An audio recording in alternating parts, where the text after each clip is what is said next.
Happy Sunday, everybody. I hope everybody's having a blessed Sunday.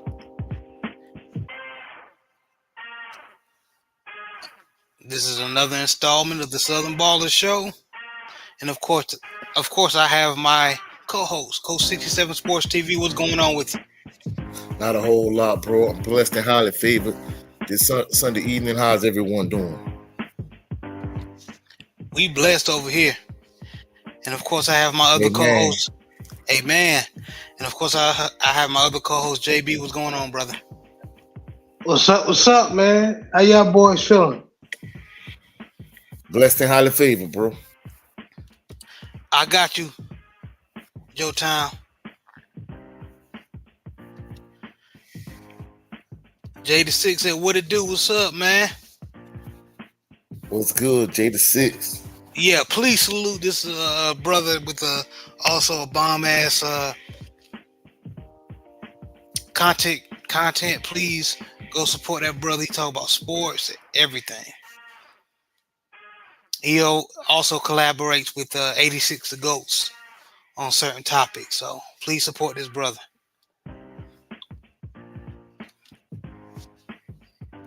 But you know what it is. Y'all know we're gonna start off with that HBCU love.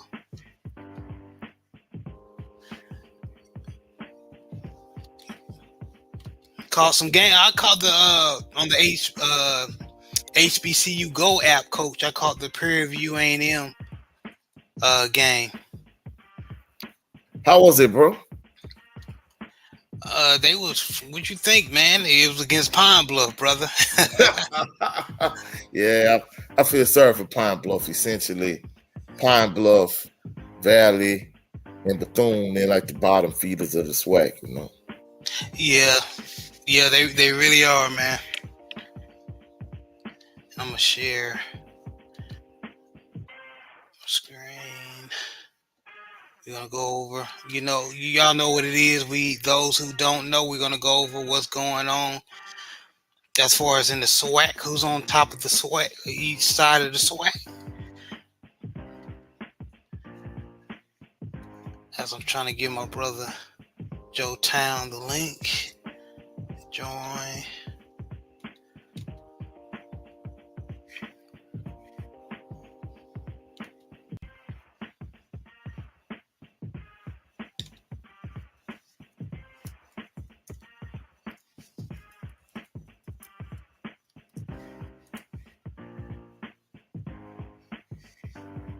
I just sent it to you.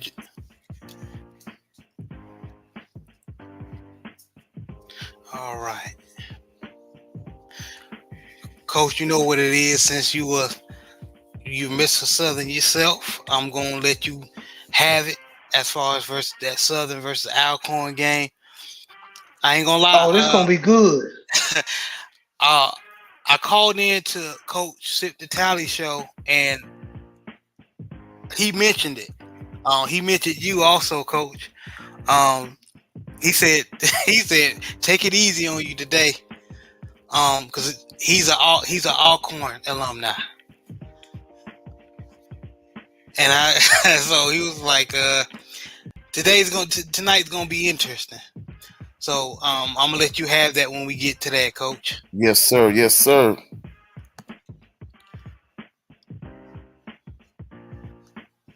I can't wait, bro. I tried to defend Harold Blood. You know what I'm saying? Try to get Coach to stay off the brother back, but and I already know how he feel about Coach Dooley, but I just can't wait for that segment.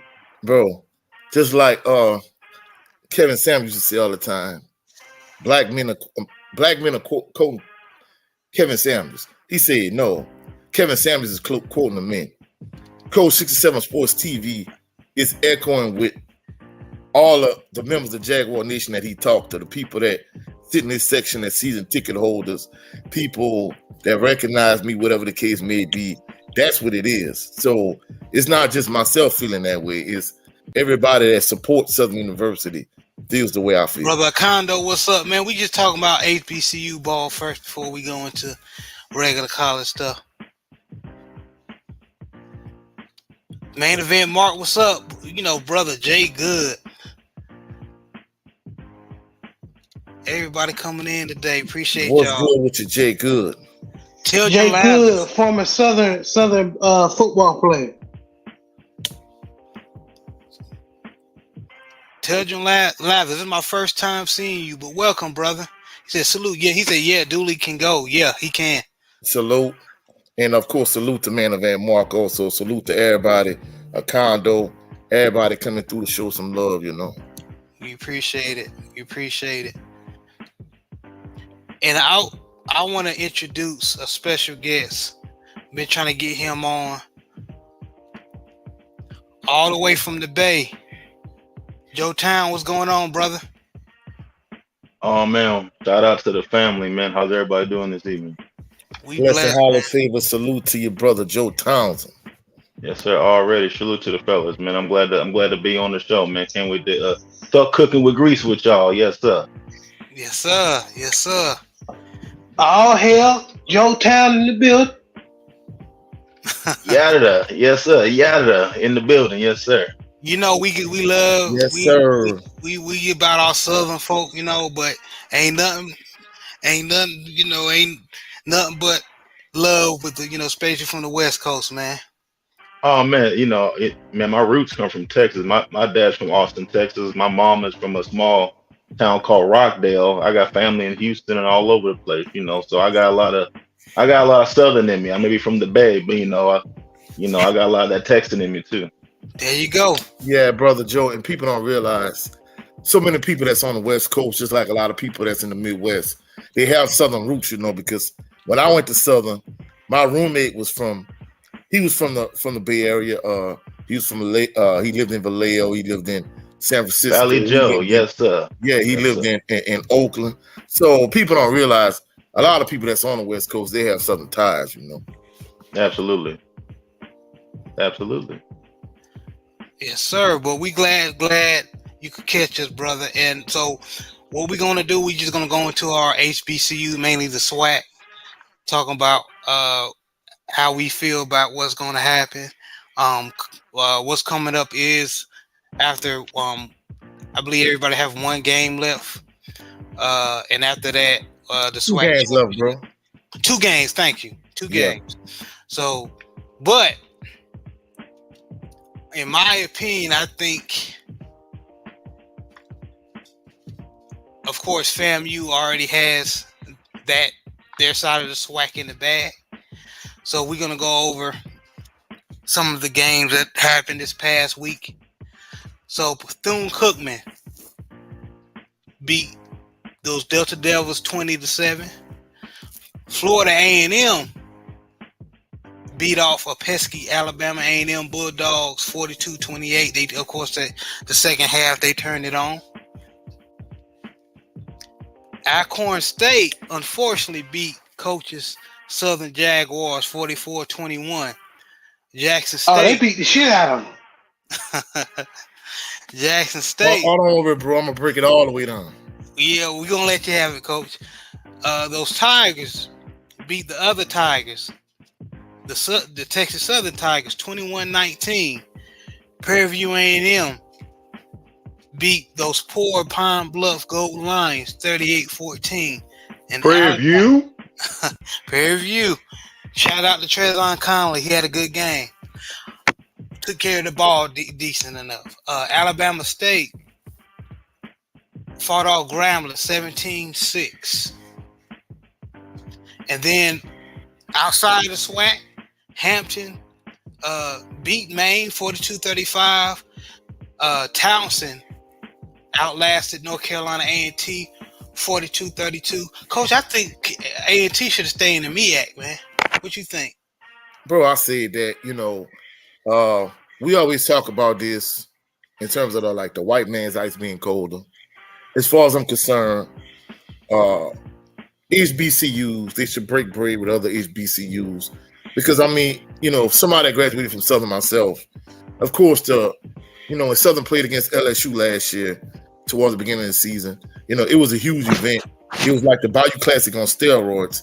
But even with that being said, I would rather, if it was me, instead of playing, some of these PWIs, I'd rather play a team like maybe Howard or Hampton or South Carolina State in some type of classic, Circuit City Classic, whatever the case may be, SWAC MEAC Challenge, whatever. I prefer that than to play against some PWI, even the in-state PWI. So that's my thing.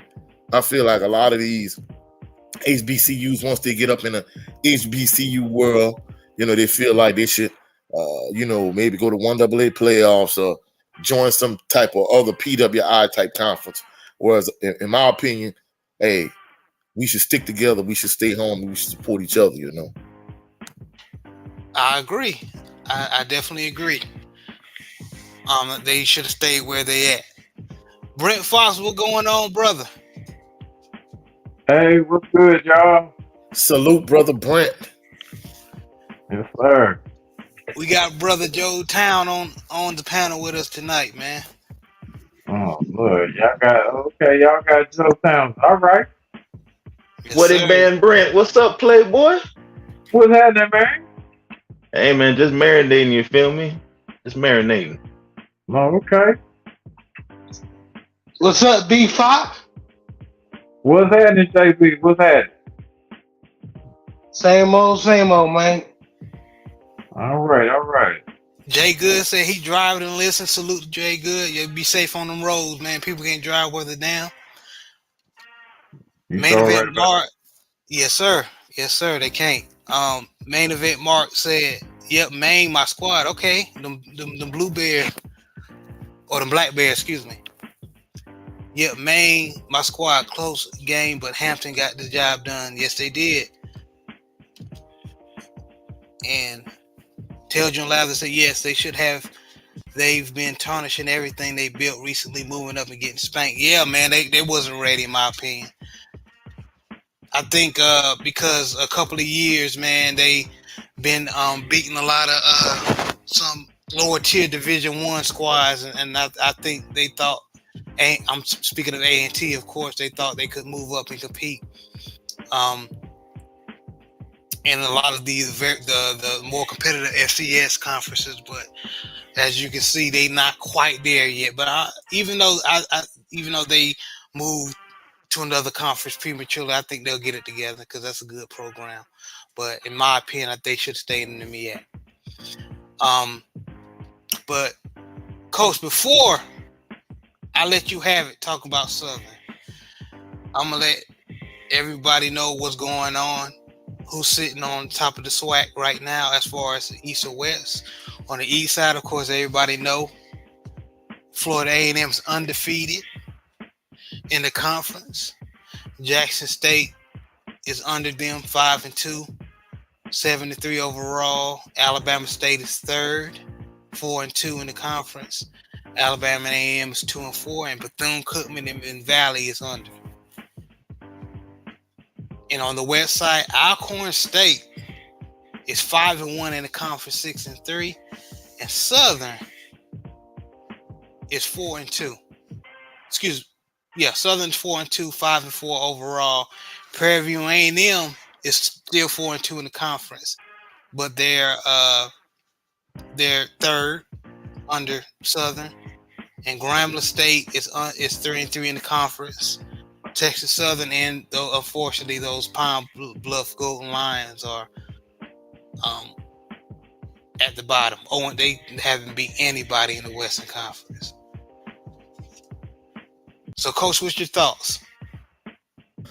Before I get to talking about Southern at Alcorn, first and foremost, it's ironic how far Pine Bluff has fallen, because people don't realize during the COVID year, when COVID hit and we were in quarantine and the entire world shut down, Pine Bluff was at the top of the SWAC. The reason being is because, of course, first and foremost, Alcorn State was the defending SWAC champions.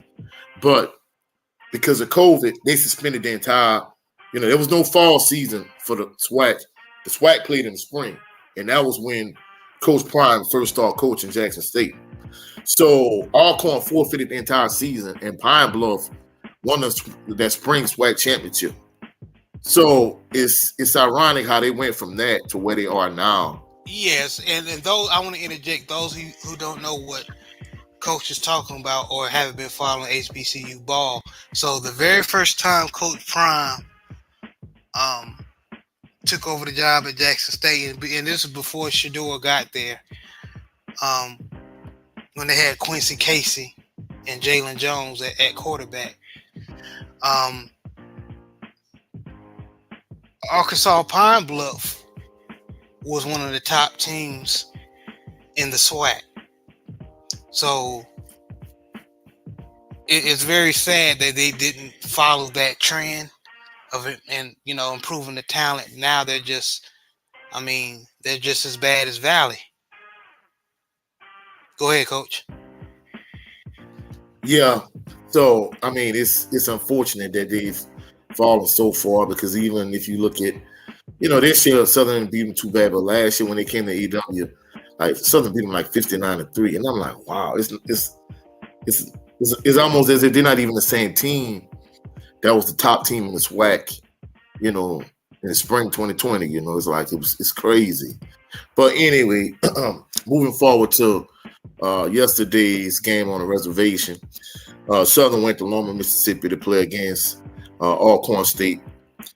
Essentially, whoever won this game was going to be in the driver's seat in terms of the SWAC West, and more than likely, that particular team is going to play against FAMU in the SWAC championship game. So, essentially, just to be truthful, more than likely, you can almost pencil in FAMU against Alcorn State. So, got to the game, and I like to set the tone in terms of like the atmosphere, because brother 7-8 Sports TV, salute to 7-8. He always talk about the gender war just in general, but in terms of the black man versus the black woman, he always talks about that, on his Patreon. But if you go to a HBCU football game, a SWAC football game in particular, like when you go to these HBCU games, like it's an extremely family-friendly atmosphere. You see, because I've been to Southern games and just HBCU games in general, and I had people tell me like, "Wow, I have not seen so many black people like in one place at the same time, and there's no nonsense, there's no violence, there's no foolishness, so on and so forth." I've been going to Southern University home games for over 40 years, and truthfully speaking, the amount of incidents I can count them on one hand. So it's a real family-friendly atmosphere, and it was the same way in Loma, Mississippi on the reservation at Alcorn State. It was a good atmosphere. Kickoff was at 2:00. It was senior night, senior afternoon at Alcorn. And, to start off the game, Southern does an introduction. They had the blue smoke. They can't run to the sideline. And what Southern does when they run from the goal line, they run to the opposite end zone, and they kneel in the corner of that particular end zone, and they pray, so on and so forth. Anybody that's seen my channel, they do it at home, but this time they was doing it on the road. And at the same time, it's senior afternoon for Alcorn, and they're doing their introduction the way Southern does it, except they're doing it from the opposite way. Well, Southern is coming where they are. And to start the game off, the game hadn't even started yet. It was a little bit chippy. I'm glad it didn't resort to violence, because it seems as if for a minute, they were about to start fighting, whatever the case may be. Nothing happened. There was a lot of joy, a lot of words were passed. So that kind of already set the tone for what to expect during the game. Alcorn won the opening kickoff. They deferred to the second half. Southern got the ball. First play of the game, Harold Blood. I can't remember which receiver it was. He threw a nice pass, got a good game. And I'm like, okay, things starting out on a positive note. But thereafter, Southern went 3 and out. To me, from a Southern perspective, the MVP for Southern was, unfortunately, the punter, Ruben Beauplants. This is kind of like the second game this year. I kind of say that about him, but he's probably one of the better punters, if not the best punter in the SWAC. So he punted the ball. Alcorn State's punt returner muffed the punt. Southern got the ball on the plus side of the field, and Southern ended up scoring a touchdown. Well, first, they just to kind of give Coach Dooley his props because I'm gonna let him have it a little bit later on. But from a play calling standpoint, he did a much better job than he normally does. There was more play diversity. He called a much better game than he normally does. So I got to give him kudos for him calling a good game in terms of the play calling. So anyway, so he changed. He went away from his tendency. He lined up in the eye, went double tight. He threw a long pass. They got to like the 1 yard line. The only issue I had with the play was both tight ends happened to be in the same location running their route. One tight end missed it, the other tight end caught it. Next play, Kendrick Grimes won a 1 yard touchdown, and Southern go up 7-0. Alcorn State gets the ball, and as soon as Southern defense goes out, the first thing I notice is Taj Brown is not in the lineup. So evidently last week when Southern played against Texas Southern, he got hurt in that game because he didn't play like during the overtime period or whatever the case may be. So that's the first thing I noticed. And from that point forward, Alcorn State's offense just destroyed Southern's defense. Southern, I don't know if it's that Alcorn State offense was that good, or Southern defense was that bad, or a combination of both. Southern misses Taj Brown that much because, a real good defense that has two good bookends. Even if you could think about the coach when they had Dwight Freeney and Robert Mathis. Just imagine if you take Dwight Freeney away from, Robert Mathis, offenses are going to slide protection his way. They're going to double Robert Mathis, so on and so forth. And it kind of had the same effect. The only difference is they didn't slide protection Kelby Givens his way. They didn't double him. They just kind of held him a lot, but more than anything. So Alcorn got the ball. They drove right down the field. Did the setup for a field goal. Southern got the ball. The play calling was better, but the execution, it was lacking in terms of the offense. So Alcorn gets the ball back. They go straight down the field. They score a touchdown. So at this point, Alcorn is up 10-7. Southern gets the ball. Grambling transfers C.J. Russell, the running back. He's a kick returner. He's also one of the running backs. One other thing, too, Gary Qualls Jr. is normally Southern starting running back. He didn't play yesterday either. Kendrick Grimes, a lot of fans have kind of been clamoring for him to be the feature back because, he's the game break. Both of them are game breakers, but as of late, Kendrick Grimes he's been more productive and he's been having more long runs. So he got the start, but Gary Qualls Jr. didn't play yesterday at all. So I'm assuming he's hurt also. So they put C.J. Russell in the game. He had a few good carries. And then at one point, like his third carry, Alcorn State defender rips the ball out of his hands and runs a 27-yard touchdown. So I'm thinking to myself, man, you cannot be. 6 point is 17-7. And at that point, things just kind of snowball out of control. The next drops back to pass, and he throws the ball to wide receiver Darren Morris. I don't know if y'all seen when a quarterback throws the ball and a defensive lineman like deflects the ball or slaps the ball and deflects it. The ball hit Darren Morris in both hands, but it was almost as if Darren Morris slapped it and deflected it. The ball ricocheted and went way in the air. Two Alcorn defenders was in that area, and they intercepted it. If one of them didn't get it, the other one was going to get it. So it was an interception. A few Southern fans speculated that they felt like Harold Blood threw the pass too hard. I disagree. Even though it was a 5-yard curl, he's a wide receiver. That's your job to catch the ball. The ball hit him in both hands, and it ricocheted. It ended up being an interception. By this point, Alcorn gets the ball. They take possession. They go right down the field. They score another touchdown. In the first half, you might look at the stats and think, well, Javion Howard, he had an excellent game. He did, but most of his yards came pretty much when the game was out of control. For the most part, Alcorn State, they did a lot of damage in the first half with the passing game. They pretty much drove up and down the field at will. And, the question I asked was Southern defense that bad or Alcorn State's offense was that good? I think it was more so that Southern defense was that bad because I didn't see anything spectacular that Alcorn State did. Just from a play calling standpoint, it just was a solid play calling, from their offensive staff. They just moved the ball at will. I don't know if Taj Brown not playing in yesterday's game if it made that much of a difference. But Yeah, it didn't help. yeah, Southern defense did not look like the same defense at all. So at the end of the first quarter, score was 24-7.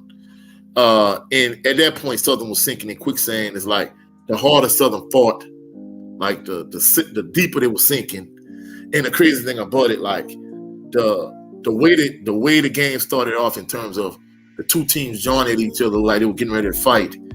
The game was chippy the entire game, and not that, and to add to it, the fact that Southern was frustrated.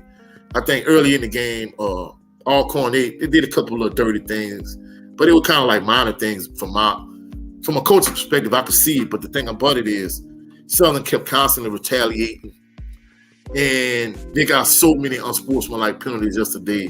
Like going into the game, Southern was one of the most penalized teams in the SWAC. I think after yesterday's game, they have to be by far the most penalized team in the SWAC. Now, I know Southern fans were complaining that they weren't calling all the penalties on Alcorn State, and that's understandable. But even with that being said, you can't lose your composure. To me, I think they could have got back in the game, but the fact that they just kept making matters worse. The replacement for Taj Brown, he ended up getting ejected from the game for targeting. Eli Fields and two other Southern's offensive linemen got ejected from the game for punching Alcorn State defenders. So it was just stupid things between the penalties and the turnovers.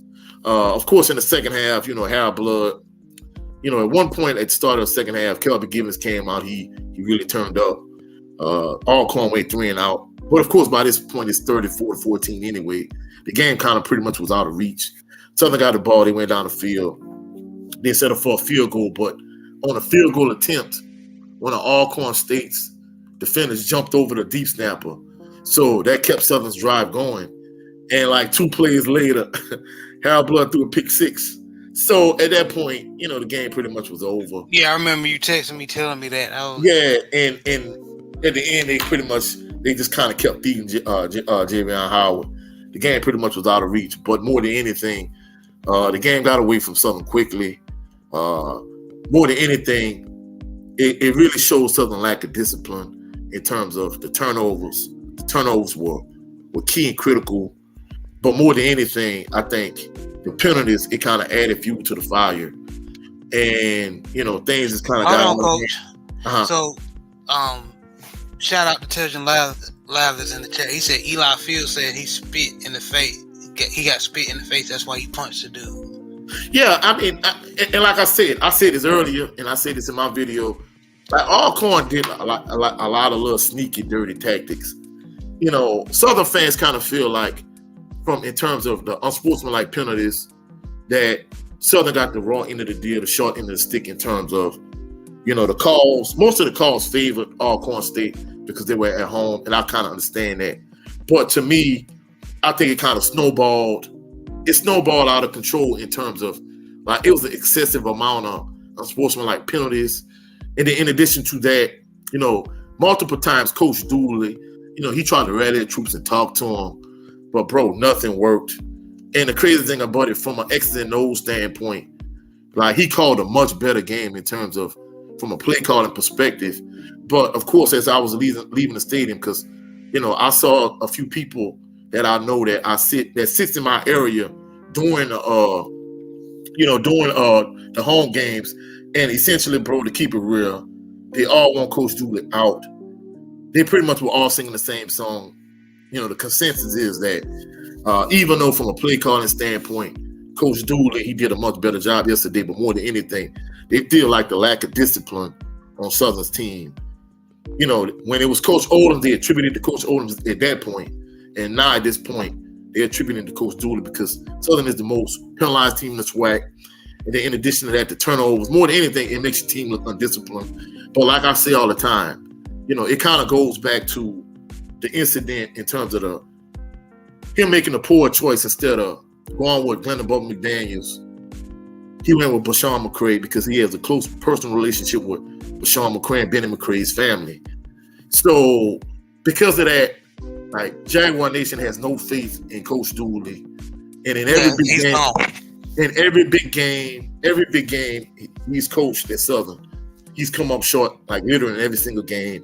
If you look at it this year, every time Southern was evenly matched in terms of talent with teams, whether it was Alabama State, Jackson State, FAMU, Alcorn State, like they came out on the losing end of all those games.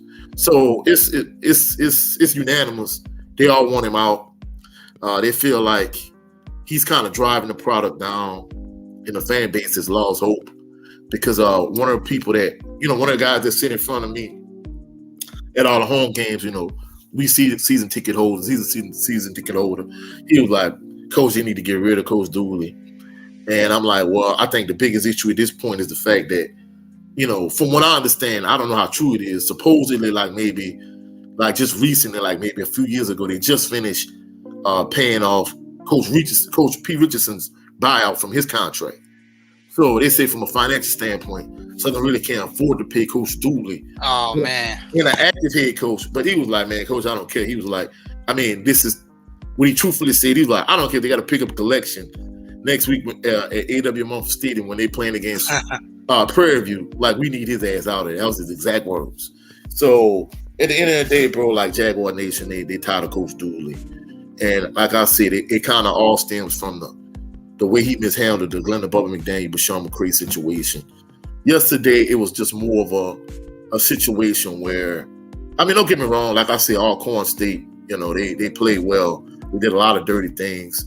And, that's one thing our coach used to tell us all the time. Like, if you and I get in a situation, bro, and I'm playing on one team, you playing on the other team, I'm an offensive lineman because that's what I kind of specialize in. I was an offensive lineman. To say you a defensive lineman, if you hit me first, the second person is always going to get caught. And it seemed like Alcorn State was initiating a lot of these incidents, and Southern was retaliating, and Southern was always getting caught. That's why they had so many unsportsmanlike penalties. Because, one play, bro, like Harold Blood threw the ball up. If I'm not mistaken, it was Cassius Allen. He got like 30 yards on the play, but they assessed two unsportsmanlike penalties. So essentially, it's still first down, but you gain no yardage. So it's things like that, bro. Yeah, y'all. Yeah, it seemed like the defense like caved in against Alcorn State, and I'm big on Jervion Howard, and so in my opinion, he's one of the next to Irv Mulligan and a few others. He's one of the best running backs in the SWAC. Of course, Floyd Chalk the fourth at Grambling. Yeah. But you got to come to play. Bro, he was no fact in the first half. He was no fact in the first half. Like it don't matter. Like Mr. Lather said right here. He said, as far as the defense, they need help from offense staying on the field more and not going 3 and out and turning it over, because that puts the defensive field over and over. Like so, and Teldrin, I don't know. I know this is your first time. No, well, bro, he's one of my subscribers, bro. He a member of Jaguar Nation, so yeah. Right. So you can tell we've been talking about. Matter of fact, that was the last two topics of the last two shows we had. These offensive coordinators not running the ball enough, or basically the offense is just going 3 and out so much where the defense is not even recuperating. And that gives the other team's offense, momentum. Hold on, Coach. Let me do these shout outs. Salute, living big with Big Reg. He said, "What's good, everybody?" The Roll Pod, Hendo, what's good, man? Both of these dudes have are great content creators. Please go support these brothers. Living big with Big Reg and the Road Podcast. Also, Jay Barr, salute, brother. Thanks for stopping by. I appreciate you. Finish what you're about to say, Coach, and we're gonna go to the next topic. But yeah, bro, but more than anything, his play calling was much better yesterday, but it was the turnovers and the penalties. They had a poor snap at one point when they were trying to get back in the game. So it was the miscues, the lack of discipline.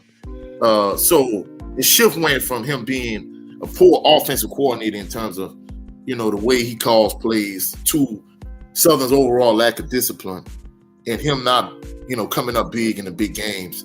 And, at the beginning of the show, essentially you were talking about Alcorn State versus FAMU. Bro, let's just be truthful. That's the SWAC championship game at this point. Yeah, because you're going right into the first topic. Go ahead. Well, the reason I'm saying that is because if you look at Southern next two games, Southern goes back to A.W. Mumford Stadium next week to play against Prairie View, and then they have the Bayou Classic after that. Whereas on the other side, Alcorn State has Texas Southern and they have Jackson State. Southern needs Alcorn State to lose the next two games, and Southern needs to win the next two games. Bro, that's too much. It's not going to happen. Last year, Coach Dooley and Southern was fortunate enough and lucky that a lot of things kind of went their way in terms of Alcorn and Prairie View.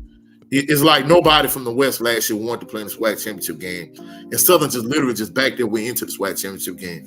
They're not going to be as fortunate and as lucky this year. Bro, that's the SWAC championship game. Even if Southern does beat Prairie View and Grambling, Alcorn is not going to lose to Texas Southern and Jackson State. It's not going to happen. So all they have to do is at least win one of those games. One of those games in the end, bro. I agree, and that leads into the next topic. Potential SWAC championship game. If you see my pick, you see Javion Howard and Jeremy Musa. Who you got? Starting with JB. Who you got? I know this thing, but you never know. If anybody knows anything about the SWAC, anything can happen. Go ahead, JB. FAMU, man. FAMU. But I got FAMU, but I like Jeremy Musa. Going into my section, you know what I'm saying? I'm a Tar Heel fan, North Carolina Tar Heel fan. We me and you got to see Jeremy Musa up close and personal when the Tar Heels played FAMU their first game of the season, opening the 2000 last year, the 22 season, and he tore our secondary up. Yeah, he tore our ass up. So I mean, FAMU got some weapons over there, and they got some some good running backs. But I know you like this number 0. What's his name? Javion Howard. Javion Howard, yeah. Yeah, Javion Howard, yeah. Yeah, I've seen him. He's pretty good, but I don't know too much about Alcorn this year. I need to sit back and watch them, but I know FAMU is a good team, so I'm picking FAMU. And those who are on the panel, y'all free to talk before I move on. Of course, I'm going to ask Coach what his thoughts are, but Joe Town, Brent Fox, if y'all know anything, I recommend you to go to HBCU Go. It's a free app, and you can just check on one of these games from Florida A&M or past games from these two, Florida A&M or Alcorn, just to get your opinion who you think is going to win. Man, that's a perfect segue, man. I did actually check out the HBCU Go app. Thank you for connecting me with that. I also happened to watch the Prairie View versus Arkansas Pine Bluff game. Now I came in late, so it was like the second quarter. I think it was 24-0 at that time. So obviously it was a very dominant performance by Prairie View, and so anytime you have dominant performances like that, you really don't get to see what the team is truly like. Right. But what I got from it was that, of course, we have an athletic quarterback. The defense is, I would probably say that it's a solid defense, even though I did overhear the commentators say that it was a lower ranked defense against the pass. So that's kind of factoring in. We may have some trouble next week against you know who. So I kind of look for that to be kind of like a check the box for Coach now. I also am curious to see how we do against the run, because of course if someone's able to run, then it's going to open up the pass anyway, and it'll probably make for a disastrous game. I think the last two games that Prairie View actually has is against Coach's Southern Jaguars. I think it was it Alabama A&T or something like that, or Alabama A&M. I think Alabama State. The Alabama next game this Saturday, y'all got Southern, Coach the Southern Jaguar, and then the Saturday after that is Alabama State Hornets. Okay, Alabama State. Okay, I know there's like some Hornets or something, right? Yes, sir. Okay, all right. We on the right track then. But yeah, I appreciate you putting me on to that. And I did actually notice that Coach Eddie George's Tennessee State was also ranked up there with one of the top HBCU teams as well. Yeah, shout out to Coach Eddie George, man. People was talking about Coach Prime, and shout out to Coach Prime, even though he having problems over there in Colorado, but that's another topic we're gonna talk about tonight. But Eddie George was getting his out the mud, man. So shout out to Eddie George. Go ahead. Shout out to Eddie George, man. He got them boys from Tennessee looking right. Yes, sir. Is Hugh Jackson still coaching Grambling, or did they move on from him? No, he's still coaching. Yeah, this is second year. Okay. Second year here there. Okay, gotcha. But yeah, I really am excited about learning more about the HBCU school. I've really just been on and off with Prairie View since my brother had went and graduated. But, thanks to y'all, man, I'm trying to pick it back up, and, I'm really excited about learning more. But getting to the point, who I probably have in this matchup, I'm going to go ahead and go with Florida A&M as well. I think that their passing attack, from what little I saw, I haven't seen a school match up with their passing attack like consistently. Like, they may stop them on a few downs, but I haven't seen anybody consistently match up well with their passing attack and then make them go to something else. That being said, yeah, if you can't stop it, then they just gonna keep doing it. So I think that Florida A&M, the Rattlers, will probably get this one. I do like Alcorn because of Steve McNair, but yeah, man, I still got Florida A&M. Actually, the closest team that was ever do it, oddly enough, even though they've been playing, they've been bipolar on the defense side of the ball. It was Coach's Southern Jaguars, holding them only 26 points. Okay.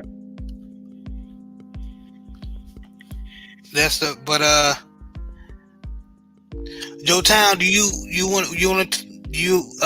got any output, or you don't know nothing about it? I've been able to watch the HBCU games, but every week I check the scores, and depending on what I'm doing, I'll check the scores and see. Oh, I see Jackson State's winning, or I follow Jackson State, Tennessee State, Grambling, and Prairie View because my dad went to Prairie View, so I always check and see, how those teams are doing. So I saw that Jackson State won a close game, it was a 21-19. So I'm glad that they were able to pull that off. And what, they're 7-3, I believe, right? Yeah, they had a good season. Now, actually, me and Coach talked about this. Their very second game of the season against Florida A&M. That was ugly. That was ugly. Yeah, that was their chance to win they have for the SWAC. That was the only opportunity. Yeah, I actually watched that game, and I was just what kind of bugged me out the most. not the fact that FAMU was, pretty much ran away with the game. Is that I was looking in the crowd and I see that the attendance was kind of low for that game. I was a little bothered by that, but FAMU's definitely running away with it this year. They ain't playing no games. No, they're not. They came back with a vengeance. They remember how Coach Prime and them embarrassed them. So they're like, this is our turn. But Coach, since you've been up and close and personal, and you saw FAMU up close and personal, and we're talking about FAMU, and also Alcorn. How can Alcorn, if they can, how do you think Alcorn can beat FAMU if it's possible? Well, first of all, it's very possible. FAMU is very beautiful, bro. Let's not mistake that. That's first and foremost. Second of all, Gary Cross Jr. and Kendrick Grimes, they had a very good game against FAMU. So that young man that you see on that screen, Javion Howard, yes, bro, sir. I mean, yesterday against Southern, he was a non-factor, but the passing game was working so well. They didn't need him until like the end of the first half, where Southern kind of went to a prevent defense, and they only had 3 D linemen. Then they start running the ball, and then into the second half, when they pretty much were just trying to ice the game, they just kept feeding him, and Southern couldn't stop him. But Southern had an excellent game. Eli Fields, he did a good job blocking. Kendrick Grimes and Gary Cross Jr., they did a good job running the ball until the second half. FAMU really adjusted and kind of put more emphasis on, trying to stop the running game. So if they could beat FAMU, they definitely the FAMU beatable, but in terms of from an offensive standpoint, just being able to run the ball down FAMU's throat, I think that's the way you really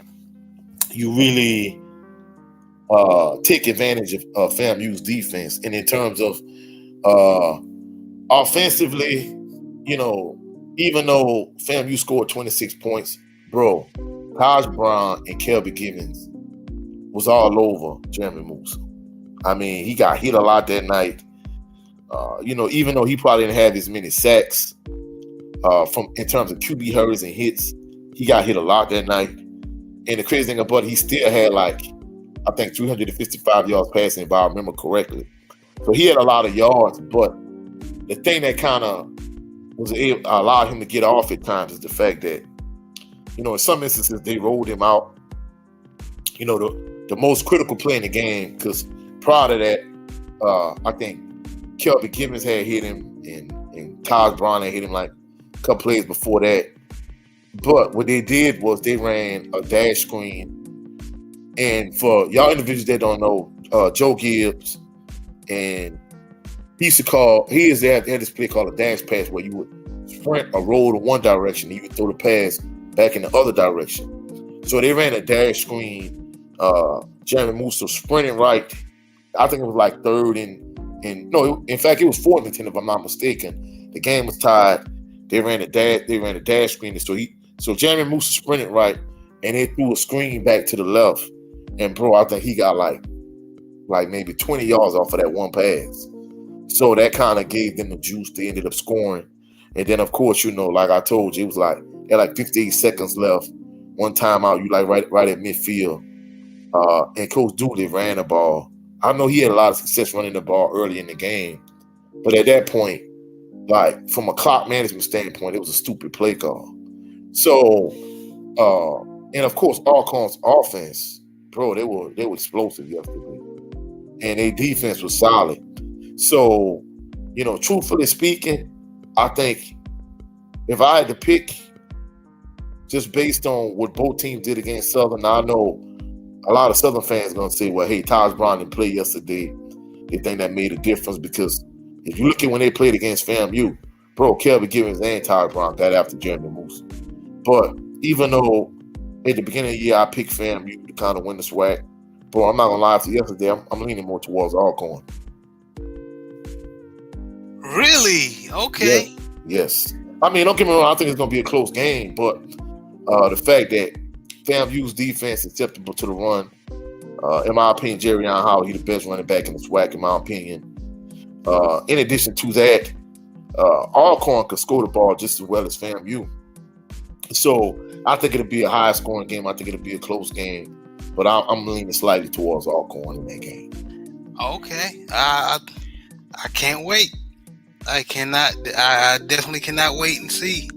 But the reason why I'm picking FAMU, I rave about Javion Howard. Like you said, he's the best in my opinion. With great blocking. Notice I'm saying great blocking. He's the best running back in the SWAC, or in the FCS, in general. But the reason why I said great blocking, Alcorn's offensive line is not the greatest, and that's why Southern was able to keep him in check for the first 3 quarters. That's why I'm going toward FAMU. I think Isaiah Majors is going to wreak havoc in that backfield. So I'm going FAMU, but like we discussed in past shows, this is the SWAC. Anything can happen. But I can't wait, Coach. I definitely cannot wait. I'm in agreement 100%, bro. All right.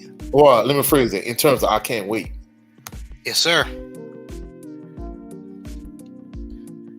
All right. We're going from HBCU SWAC talk. We're going to talk about a little bit of college ball. First thing we're going to talk about is Coach Prime and them Colorado Buffs. Did anybody catch the game Saturday at 9? I definitely did. Right. Your town, when I come to you, I'm gonna let you cook, brother. And of course, Brent Fox, you as well. I know you watch some of the highlights at least. And JB, I know I'm gonna let you have it.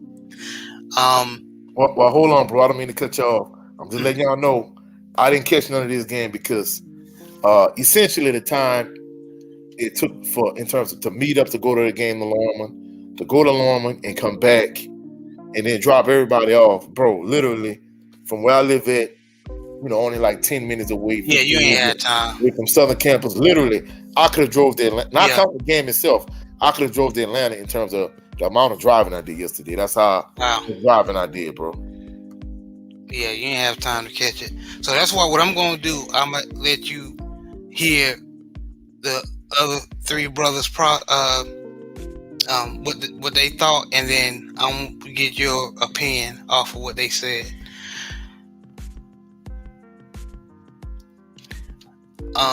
Jay the Six said, at this point, I'm glad Prime got Colorado to more than one win. We all know this team is star for the dogs and 5-star talent.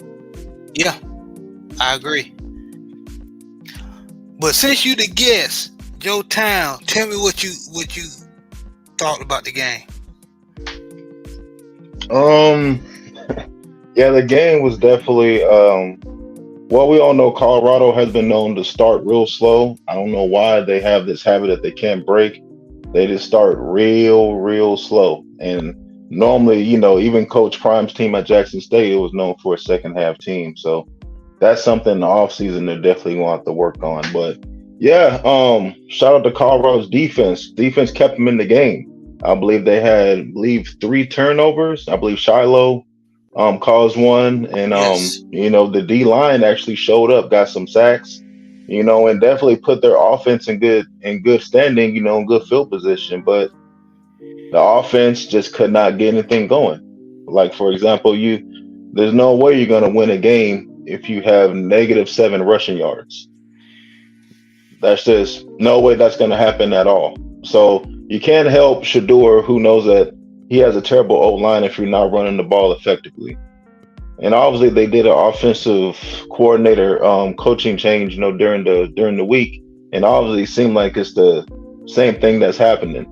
If your O-line is struggling, it's obviously obvious, so no need to hide it. Put a tight end in there to help him block. For all I care, you can get another left tackle and put him as the tight end and have him just block the whole game and put a Right, running back there. right. You gotta do something. This one on one is a nightmare. And the D line from Oregon State said, he's like, oh yeah, I knew I was gonna cook today. One on one, oh yeah, I knew I was gonna cook. You know, as a former 3 technique myself, when I see Colorado's O line, we're gonna be partying after the game. You know, so but the coordinators didn't give them no help. So in this game, I blame the players and also I blame the coaches. The coaches at some point got to take accountability. At some point they got to scheme a way to protect Shador. Because during the game you seen Shador limping, you know, and struggling, you know, like look like he's carrying a dead leg during the game because he's getting hit 13, 14 times and sacked like 4 or 5. You know, so obviously this is a work in progress. There's got a lot of work that they need to do, but the best way you can help Shador, start with a running game, do some counters, do some dives. They like throwing those short passes, throw a toss every now and again here and there just to give Shador a break. You know, and obviously keep an extra tackle in there, keep a running back for blocking, do something, because they took them till the fourth quarter to finally wake up, and then they scored, you know, a couple of touchdowns. By then it was too late. But they need to figure out how to get started early. The coaching staff need to look in the mirror. Even though they got some offensive weapons, they need to figure out how to protect their moneymaker. Because if Shador get hurt and he's out, this year is done already. So they need to figure out a way to protect them. The coach need to look in the mirror, and also a lot of the players for the team need to figure out if they want to play football or not. No matter if you're undersized, no matter if you're lacking talent, one thing that a coach will always be happy with is effort. As long as you're giving your effort and you're giving your best, you may not be Shador, you may not be Travis Hunter, but as long as you're giving your best, the coach can live with that. And a lot of players on Colorado are not giving their best effort. They're kind of just going through the motions. So that's my take with that. And that's deep. You said that. So a lot of people have been basically chastising Coach Prime, saying, you know, his old school tactics, you know, how he's getting on these young players. You know, he's a little too hard, it's not working. But you can tell when somebody's not giving it their all. Right.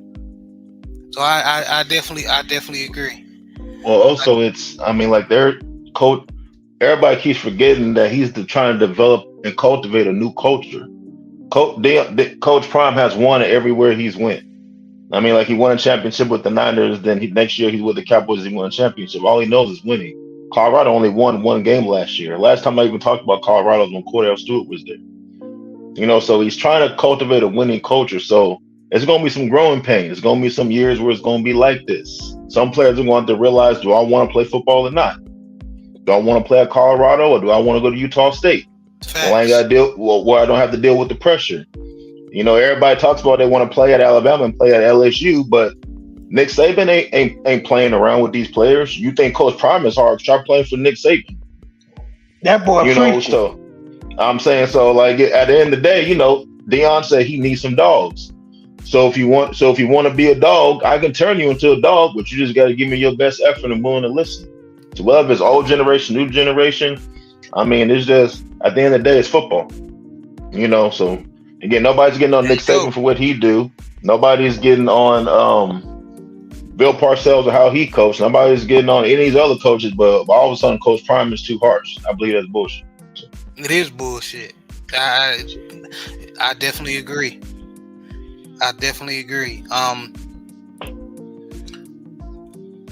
Jay the Six said, hopefully Shador can unlock some of his potential next year when he has a O-line who gives a damn. Yeah.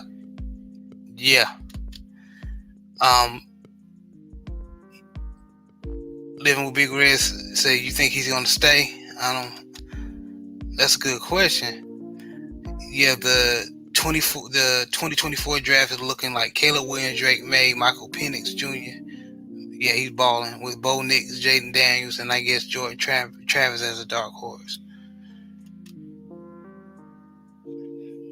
Oh, they're having a conversation, but yeah. Yeah, man. Like and like Joe, like he said a mouthful, man. Like these young boys gotta want to play, and I believe Coach Prime is trying to get that out of them. But as you can see, not a lot of the players built like that. But JB, tell me what you thought about the game. Man,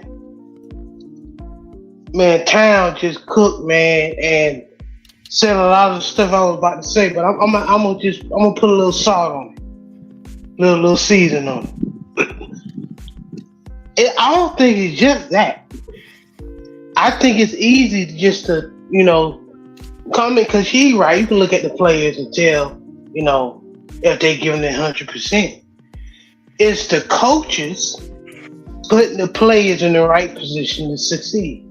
I heard Town said some of the stuff we already have said on this show. Run the ball. Like he said, the defense played lights out. They did what they supposed to do. They created turnovers. Colorado 3 or 4 times had the ball in the opponent's red zone, and they failed to score. Man, your O-line is garbage. I want to see that boy that y'all got from Jackson State, Wilkinson. Edwards is probably number 3 is probably the fastest person on your team. Get him going on a jet sweep or a toss or something. He's not a power back. I mean, it's just ridiculous. And I'm gonna just say this: I'm starting to think this is some of Prime calling them some of them plays, man. Because look, man, we know Shador can throw. We know he can throw. He's talented. He's probably one of the best quarterbacks in college football as far as accuracy. But don't get your son hurt trying to prove something that you don't need to prove. Right now, you just need to win football games. Run the ball. Play winning football. Just like Town said, man. If you got a bad O-line, we seen the Kansas City Chiefs do this. Hell, we even seen the Cincinnati Bengals do this with bad online play. You get the running game going, you get the play action going. You even call you see the defense blitzing, maybe you call some draw plays. Okay, you want to be aggressive, you want to send linebackers, I'm gonna hand it off to the running back, and he gonna go right by you. None of that. Yeah, I seen none of that yesterday. None of it. I haven't even seen the screen all year. Me neither. Jared, me and you been around football all our life. Mm-hmm. Our pops coach football. Mm-hmm. When you got defenses that want to blitz all the damn time going after your quarterback, there's plays you can run to stop them from doing that. Draw screens, quick passes. But it's like they trying to feed Travis too much. Y'all got too many weapons in that wide receiver core. Yeah, they can't say they ain't try to force feed nobody to pass to. You're right. And it was, excuse me, it was upsetting because as much as we dogged the defense and the defensive line got pushed around, the defensive line came to play. Yeah, they did. Heck, Shiloh came around there and made some hits. He caused 2 fumbles. Yes. Forced fumbles. You get the run game going. So when Shador does the play action, them linebackers gotta respect the run if you got the running game going. But they know you're gonna drop back and pass. And if they keep doing that, they're gonna hurt Shador. They did the same shit with Lamar Jackson. They kept running Lamar, they kept running Lamar. They refused to give it to the running back. And these last couple of seasons, Lamar got hurt. And that's why Greg Roman is the hell out of Baltimore. So I mean, you know, we love Coach Prime. We support him and his sons, but and we know there's some racist SOBs out there that want him to fail. But come on, man, we need you to use your football brain. You know football, Coach Prime. Come on, bro. And that's all I got to say. Man, y'all cooking. Y'all cooking, man. Definitely y'all cooking. Living big with Big Red said that they just demoted the officer. Yeah, that's what we talk. That's why JB is thinking is Coach Prime calling some of these plays, and we know they had somebody in place of Sean Lewis calling the plays, but is Coach Prime interjecting?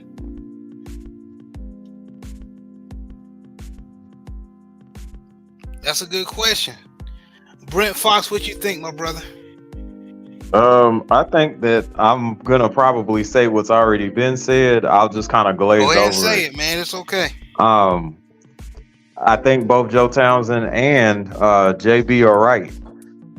If you know that you have issues with your offensive line, you're going to need to make adjustments, like have 2 tight end personnel, or you might have to run old school and have like 2 backs in the back for protection. But you definitely have to adjust as far as your game strategy or plan. You need to get the ball out of Shadur's hands quickly, because when plays break down, you're kind of holding your breath to see what he's going to do. And you shouldn't have to do that every other time he drops back. So yes, 2 tight end personnel are going to be needed. 2 back personnel may be needed. But yeah, you definitely have to make sure that you set up passes to where Shadur can get the ball out of his hands quickly. And you have to reestablish your running game despite poor offensive line play. I know for a fact that if you get offensive linemen in the habit of moving forward and pushing forward, regardless of their talent level, they do have a better feel for the game.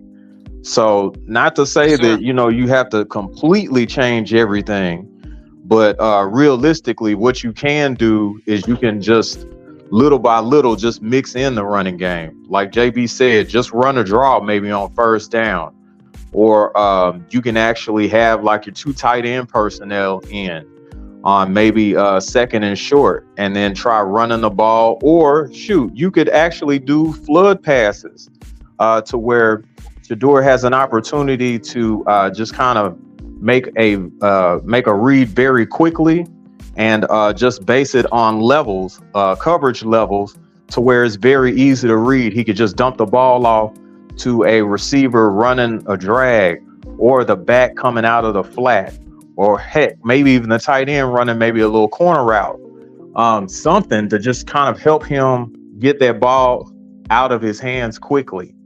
I think that's going to help as well. But yeah, they definitely need to make sure that they change the habits of these offensive linemen. That way overall play can be better. You got to make sure that you just run the ball a little bit more than what you have been. I know it's not as glamorous, and I know that's not how the offense is primarily set up, but it is painfully apparent that you have to get these linemen that you have right now to do something different. And making an offensive lineman constantly move forward and try to make physical contact with their opponents, that's going to help them. Yes, Lord. Run the ball. Don't matter how bad your O-line, even if sometimes they sack your running back or tackle your running back in the backfield, tackle for loss. Do not give up on the running game. Right. A good back is going to use his vision and his agility to set up blocks anyway. So as long as you have those linemen, even if they lumbering forward or falling over forward or something, at least get them moving in a forward direction. Because if you having them drop back to block, we all seen what that looks like, and it doesn't look good. To be nice about it. So yeah, get those linemen to move forward, man, and it's up to the running backs or receivers taking the tosses or jet sweeps to actually read the blocks and make a play. And to Brent's point, me playing on both sides of the ball, I was an O lineman and a linebacker. Let me tell you something, man. Even when you stop the running game, if you keep running the ball, especially in the AFC North, me, JB, and Brent Fox knows this with the type of running backs we had, the Jamal Lewises, the Jerome Bettises. You see what I'm saying? In the third and fourth quarter, when everybody tired, and you got them jokers running against you, and I think Joe Town know this too. You not all the time. You think, man, look, that's when the mental game comes in. You and a couple of people, you can throw Mike Allstott in there too. Facts. Motherfuckers start making business decisions. Do I really want that smoke in the wintertime too? They do. I love that look in their eyes that they have. Like when it's like, damn, I gotta hit him again. I love that look. My fault. Marshawn Lynch said it. No, you good? No. Everybody in here done play football, so we know. You know what I'm saying? I'm talking about my wins and my losses. You know what I'm saying? I didn't win against the tired girlies and stuff. I can tell you, that's not a good situation to be in when you're tired and you're 4 for 1 at 30 inches and you need to stop. But see, I would love to play in this type of, game now with everybody throwing the ball. You see what I'm saying? Shotgun, everybody trying to spread it out, and the defensive linemen, the linebackers, and the defensive end can just, blitz. So, I mean, it just, come on, man. I'll stop talking now. No, you couldn't agree. Like for example, like I'm gonna throw some stats real quick. Like I said, as a whole team for the whole team of Colorado, they only have 19 carries for the whole game. 19 carries as a whole team, and 7 of them was from Shador. So you got your run. So you got one running back. Wilkerson had 4 carries. Hankerson had 2, and Dylan Edwards had 5. So literally a total of 19 carries for -7 yards for a whole team. And Wilkinson is that type of back. You give him, if you give him, and we see Coach and Jared, because Jared and Coach are HBCU guys. He's the type of back is when you give him the ball, especially 10, 15 carries, especially later, and half of those carries is late in the game when the defense is tired. He's gonna get most of his yardage later in that game if you keep feeding him. Like you said, the Mike Allstott, A-Train, we used to call him. You know what I'm saying? But go ahead. What was you gonna say? I'm sorry. And then, so like perfect example, like I said, Colorado was 19 of the -7. Then we go to Oregon State, the team that actually won. As a whole team, they got 46 carries for 195 yards. See? And then their running back had 21 carries for $115. So I mean, like, and their quarterback only threw the ball 24 times. And he's not a great thrower. That's why Clemson got rid of him. He's not. So again, no matter how, I know they're trying to change football to make it glorified 7-on-7, but the later in the year, when everybody's sore and everybody's tired, everybody got nagging injuries, people are gonna start making business decisions. So if you want to win the game, you need to have a solid defense and you need to run the damn ball. Even with the damn Chiefs, how much everybody loves Patrick Mahomes, they run the ball as well. They run the ball. So you have to run the ball. There's no way around it. No way Period. around it. Yeah. Even if y'all seen in the high school, college, don't matter.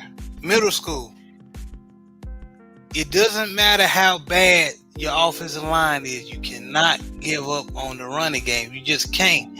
And a lot of teams that do, they don't win. And like and proving to your point, Joe Town, like Living Big with Big Red said, he said guys like Jamal Lewis and Derrick Henry make careers off that. Yep. Jerome Bettis. Yep. Hey, Steelers had Willie Parker for years. Shit, even Steven Jackson was with the Rams. Yeah. Oh, he was underrated, man. Like we talk about severely underrated. Jerome Bettis and Deuce McAllister and all them, but Steven Jackson, Corey Dillon, guys like that. Fred Taylor, yeah, guys like that. You don't want to see him. For me being a former defensive player, I'm tired. My defense can't get off the field. I'll be damned if I want to see be in the hole 4th and 1. You know what I mean? Like, of course, I'm gonna be like, man, let's go. But my mind was like, shit. Yeah, what Coach Parcells says, that's why you lift on them weights. You know what I mean? Yes, sir. Yes, sir. And then a guy that we talked about earlier as a coach, Eddie George, he used to cause problems for people. How can we forget Eddie George? 6'3", Oh my 225, God, and run. Hell, I think he's a little bit big, almost down to 230. Run like a deer. Eddie George is a monster. Him and Ray Lewis used to have battles against each other. Absolutely. Only 3 running backs that I saw run over Ray Lewis. 1, Fred Taylor. 2, Eddie George. And the other one was Marshawn Lynch. Absolutely. Shout out to Oakland. Yeah, sure. Shout out to Oakland for real. But Coach, after we hear all these brothers talk, what's your final assessment on the topic? Well, first and foremost, y'all gentlemen cooking with Crisco, big time. And yes, one thing, myself being a former offensive lineman, I used to hate when you see a defensive lineman like Big Joe Townsend, my little 5'7", 190 behind at the time. One thing as offensive lineman, I used to be like, man, I know man, I've struggled to try to block him. So one thing I used to try to do as an offensive lineman is, all right, you huge, you like twice my size. I'm gonna chop block you big behind first play. Just to kind of set the tempo because you already twice my size. I already know what's gonna happen. Yeah. So I'm trying to set the tempo right away, first and foremost. And second of all, a lot of the same sentiments we've been echoing in terms of the offensive coordinators. And if you watch any of my Southern University videos, I'm saying the same thing about Coach Dooley in terms of, hey, let's get a running game going. But more than anything, we need to kind of diversify our offense. You need to run more draws, more screens, more shovel passes, sprint passes, flood passes. Not the screens to the running backs, but also, he did this yesterday. He ran a bubble screen, a few jailbreak screens, a tunnel screens, down screens, whatever you want to call them. So a lot of these offensive coordinators, they're not diversifying their play calling in terms of play selection. They just want to drop back and throw it every play. And, like I was saying, Sylvian Wilkerson, he was a beast at J-State. So I don't understand why he not touching the ball more. And if I had to compare him to any one particular running back, I don't know if y'all remember, but he kind of reminds me of Darcy Levens, the way he ran the ball. Oh, yeah. So Big Dorsey Levens, yep. Why isn't he touching the ball more? And one thing, as a middle school coach, it's primarily a running league. Of course, Joe Townsend brought up an excellent point. It's like everything is turning into glorified 7-on-7 on all levels, even on the middle school level. So a lot more teams are starting to go spread 4 and 5 wide. It kind of makes me sick at certain times because certain teams running spread, they really don't have the personnel to run spread. But Yes, even with that Yes, being sir. said, if your offensive line is struggling, like Brent Fox said, you go double tight. But one thing I like to do as a coach, we go unbalanced. Hey, I know in this spread pass happy era that we living in, teams don't want to go unbalanced and run a football. But I mean, these some of the things I do to help my offensive line, like when we struggling. Run screens, run draws, run shovel passes. Not just screens to the running backs, but screens to the wide receivers, jet sweeps. I wouldn't suggest running the zone read option with Shador, but more than anything, just diversifying your playbook in terms of the type of plays you run. Tosses, counters, all those type of things, just to kind of get things going. But more than anything, based on what I saw from Sylvian Wilkerson at J State, when he was at Jackson State, he was a beast. Just get him more touches more than anything, Yeah, I think they could probably do something as simple as have Wilkerson line up beside Sanders in the shotgun, and then have I think it's Edwards, the number 3. You could put him in maybe an orbit motion. You could do sort of like a double option play to where you either hand it to Wilkerson or you just pitch it to Edwards coming around the corner after that orbit motion, and that could, that tests the eye discipline of the defense, but it also helps your offensive line push up the field too. Now that I think about it. Well, even just to kind of piggyback off what you're saying, you have both backs in the backfield. You can run some crossbuck action. You can fake it to Wilkerson and throw it to Edwards out the backfield. Fake it to one back, give it to the other back. So I mean, like you said, that type of thing, can help your offensive line. But more than anything, there needs to be more balance. I mean, don't get me wrong. If you're more of a pass team, having perfect 50-50 balance might not be in your best interest. But more than anything, you don't want to drop back to pass the ball, 50 times a game, and you only running the ball 10, 15 times. I mean, you're gonna get your quarterback killed, especially if the opposing defense has an excellent pass rush and they're just pinning their ears back, getting after the quarterback. Just more than anything, just being like, even moving the pocket, like roll out sprint passes, like you said, flood passes. Do stuff just to kind of help the quarterback out.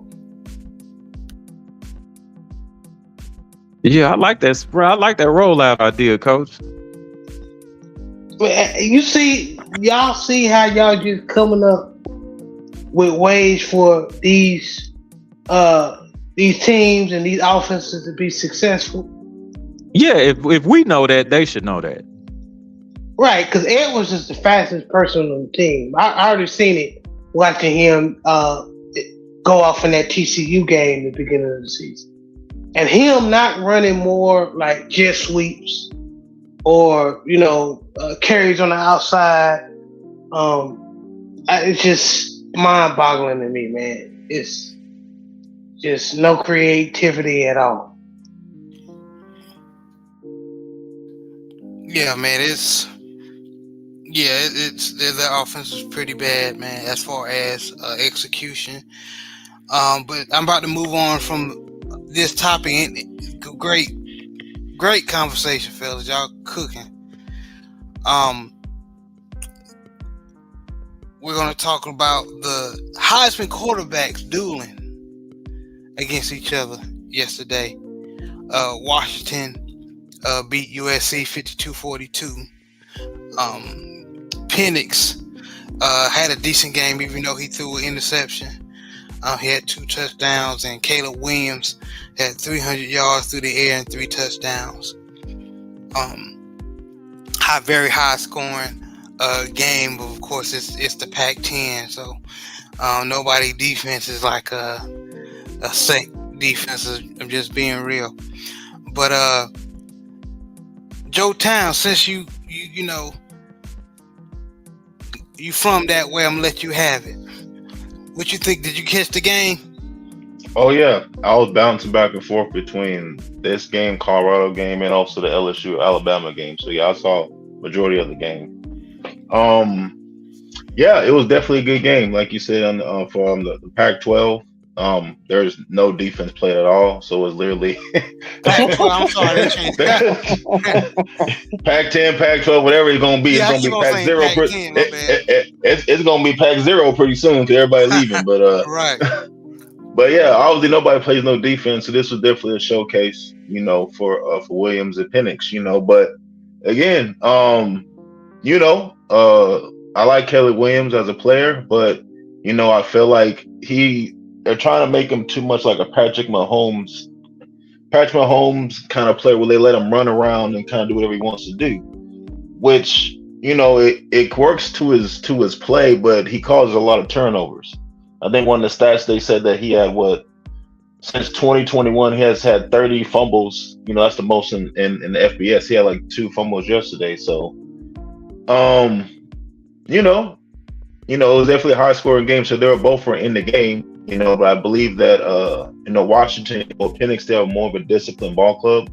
More of a well balanced ball club. USC relies more on Caleb Williams to get the ball rolling, to get everything going, let him run around, kind of like Little Rascal style street playing. After a while, that kind of catches up to you because he'll make a lot of, lot of weird throws. And like Washington, if Penix, sometimes he starts slow, but later on, he'll get going. Like in the first quarter, they only scored 7 points. Then the second quarter, they scored 28. So I liked the game that Washington played. I feel like they have a good chance, to get into the playoffs. And obviously everybody's making fun of Caleb Williams, with him crying after the game, and whatnot. But as a former, athlete, when you put your all into everything, football is gonna bring out all the emotions out of you. If you never play, you're not gonna understand. So, but speaking of rushing, like we were saying with Colorado, Washington, has 316 rushing yards the whole game. So they definitely made a decision that, we're going to run the ball and we're going to be a well-balanced team. 316 rushing, 258 passing. USC had 312, passing and 206 rushing. So, and D. Johnson alone had 256 yards and 4 touchdowns. So absolutely, yeah. So, again, that's, they're utilizing their players, so, and obviously they're ranked 5th in the nation for a reason, and there's a reason why they beat USC. So I like Washington going forward. I support all the black quarterbacks. So shout out to Penix. Hope he wins the Heisman. Me as well. I think he's on his way, man. But y'all noticed how many times USC and Washington fed the ball to their running backs. Yeah. Y'all noticed that balance, right? That's all we saying, y'all. But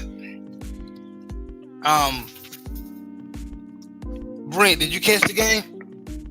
I actually caught like the tail end of it, but yeah. That's all right.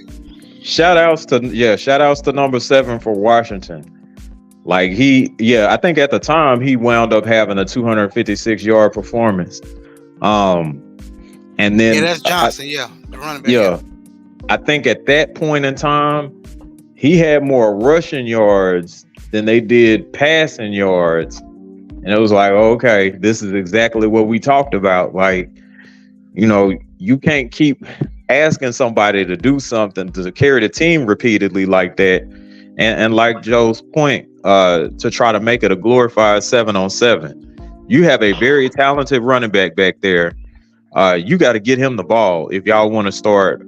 If y'all want to start making a surge and start winning. Caleb Williams is a great player. I will even borderline say that he is an exceptional player. But even exceptional players are going to need help from time to time, because in order to be exceptional, yes, you have to be consistent, but there are going to be times where somebody's just going to have your number and you got to do something else. So, please turn around and hand that ball off to what's the boy's name? Golly. Jerry, help me out. Austin Jones? Huh? Yeah. Hand it off to Jones.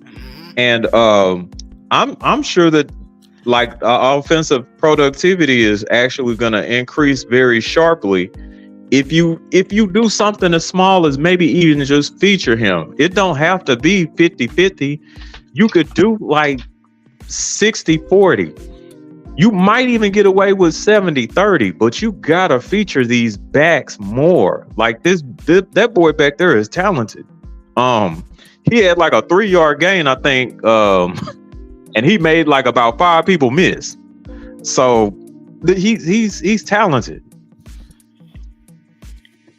Very talented. He the backup because Marshawn Lloyd is the starter, and I don't think he played this game.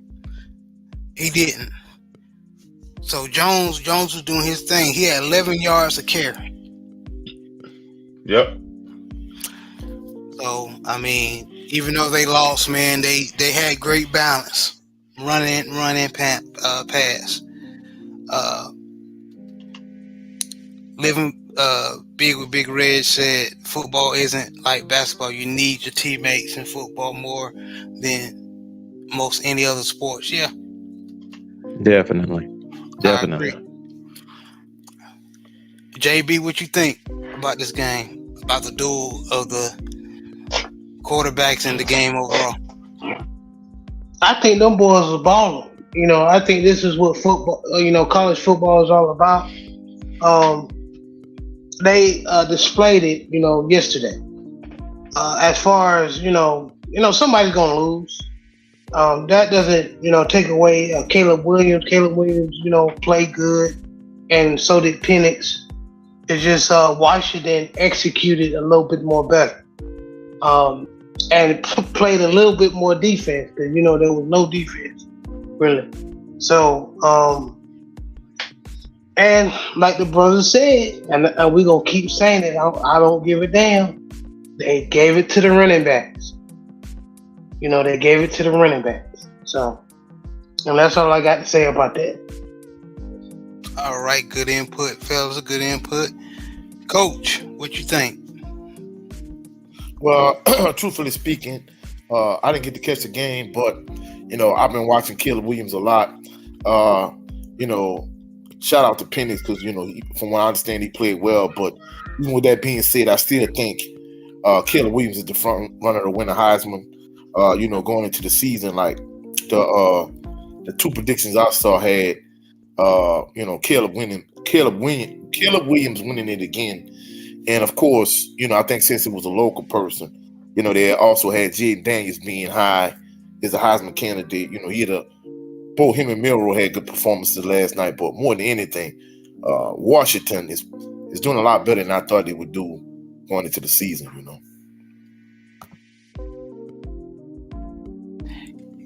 You guys, just a freestyle question off the dome. How far do you think Washington will make it if they go? Let's say hypothetically, if they go undefeated, how do you think they'll go far in the playoffs? Can they compete with the Georgias, the Bamas? I think it's hard with the lack of defense, bro. The Pac-12, Pac-10, whatever the conference is, bro. They are not synonymous with playing defense. I think if it's a shootout, I think they could maybe outgun some teams, but I don't think they play enough defense, bro, to make a deep run in the playoffs. I think they're gonna lose in whatever like New Year's Eve bowl it is, and whichever team they play gonna be playing in the national championship game the next week. Agreed. I mean they're a good team, but I don't see it, especially if they match up against a team like Bama. Especially Georgia, yesterday, Michigan, or Ohio State. Right. Michigan play defense. Their best chance is probably against Bama because their Bama's defense is good, but it's not like what we've seen in the past couple of years. But I don't even think they win that game because I think they're starting to use that Milroe boy correctly now. He's not a passer, but you gotta implement him running the ball. He's kind of like an athlete. He's an athlete. I wouldn't put him up there like Lamar Jackson athlete, but he's an athlete. Mm-hmm. one of the commentators tried to compare him to Lamar Jackson. I was like, hey, now Lamar Jackson played in like a pro football. His offense was a pro style offense. You can't just compare everybody to Lamar Jackson because he can run fast. See a dark skinned guy running, he Lamar Jackson all of a sudden. If you're gonna compare him to a dark skinned guy that's fast, more like a Denard Robinson or somebody, but he a little bit better than Denard. Right. Actually, that's a great comparison. Shooting, passing, the passing is probably similar. And during that time, Michigan. Notice I said a little bit better, JB, because I think he can pass a little bit better than Shoelace. Yeah, I ain't gonna lie. I think that's a good comparison, JB. And truthfully speaking, I think he's an NFL talent, but more than likely, they definitely gonna switch him to another position. Now, what position he end up playing, that's gonna be the key thing, you know. Yeah, I agree. I was just saying that I think when Shoelace was playing, Denard Robinson, that offense he was in was implemented for his talents. The one that Nick Saban and whoever the offensive coordinator is for Bama, it's trying to put him in the offense like they still got what's that boy that they used to play for Bama? Bryce Young. Yeah. Bryce Young or somebody. Yeah. Tua or somebody. Yeah. He's not that accurate of throwing the football yet. But I ain't gonna lie, bro. They was able to run the ball on LSU stroke yesterday, though, you know. What's up? I don't think LSU expected that. Well, LSU defensively, they might as well be in a Pac-10 or Pac-12 because they're not stopping nobody either, bro. That's the issue. They that bad? Oh, no, their defense is terrible, bro. Oh, my God. Yeah. They can't stop. Not at LSU. Oh, no, bro. I mean, this not the LSU defensive team of years past when you got, all of these dogs on the defensive end, Arden Key, Marcus Spears, Chad Lavallee. You don't have those type of defensive players. I mean, don't get me wrong. Devin White. Perk 40 a dog, but I mean, defensively, LSU's not stopping anybody, bro. I mean, don't get me wrong. They have talented players defensively, but bro, they're not stopping nobody, bro. Man, that reminds me of my Tar Heels, man. They're just we can score on offense. It's just on defense, man. We struggling with anybody that got a running quarterback. Anybody that got a running quarterback, we gonna catch it. So it's like our defensive coordinator forgot to implement something in the defensive scheme to put a spy or something in for running quarterbacks. So I don't get it. But Living Big with Big Red actually has a good comparison as far as Milroe, Malik Cunningham. He said it reminds him of Malik Cunningham. From Louisville? Mm-hmm. Oh yeah. I feel like Melrose remind me a lot more of Jalen Hurst, but when he was at Jalen Hurst. Yeah, when he was at Alabama. I think Jalen Hurst is a little bit more better passer than Milroe. Well, I ain't gonna lie, bro. Hurst didn't start out no great passer. Now I think he kind of gradually evolved as a passer. You're right, JB. If you look back at it, Jalen had to evolve in his passing game, so maybe Milroe has to do the same thing. Yeah, he lost. We forget Jalen Hurst lost his job to Tua Tagovailoa. So Joe Hill did. So I stand corrected. But as far as your question, brother, I think the best bet for Washington will be against like a Michigan or a Ohio State. Ohio State is known to start slow this year. When they play, and they had a harder time than they should have against Rutgers last week. So with Washington, they seem to play solid all around football. Now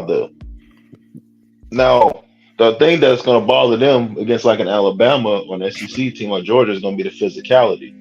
You know, the West Coast teams are known for for running and getting up down the field, but Yeah, speed. I know. we're gonna see what happens when they get hit in the mouth. You know, Yeah. we've seen when Oregon played, Georgia. We seen what happened was that like 41 or something, and we seen when like at TCU, nigga, then they played Georgia last year in the championship game or somebody they got blowed out real bad.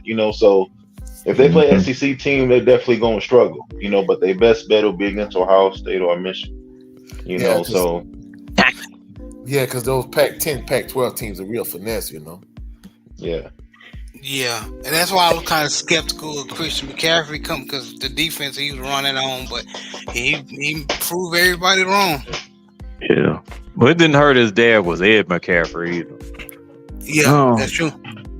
But my response to Washington was actually the same exact thing that Joe said. If they match up against somebody else in another conference besides the SEC, I actually have them for an upset.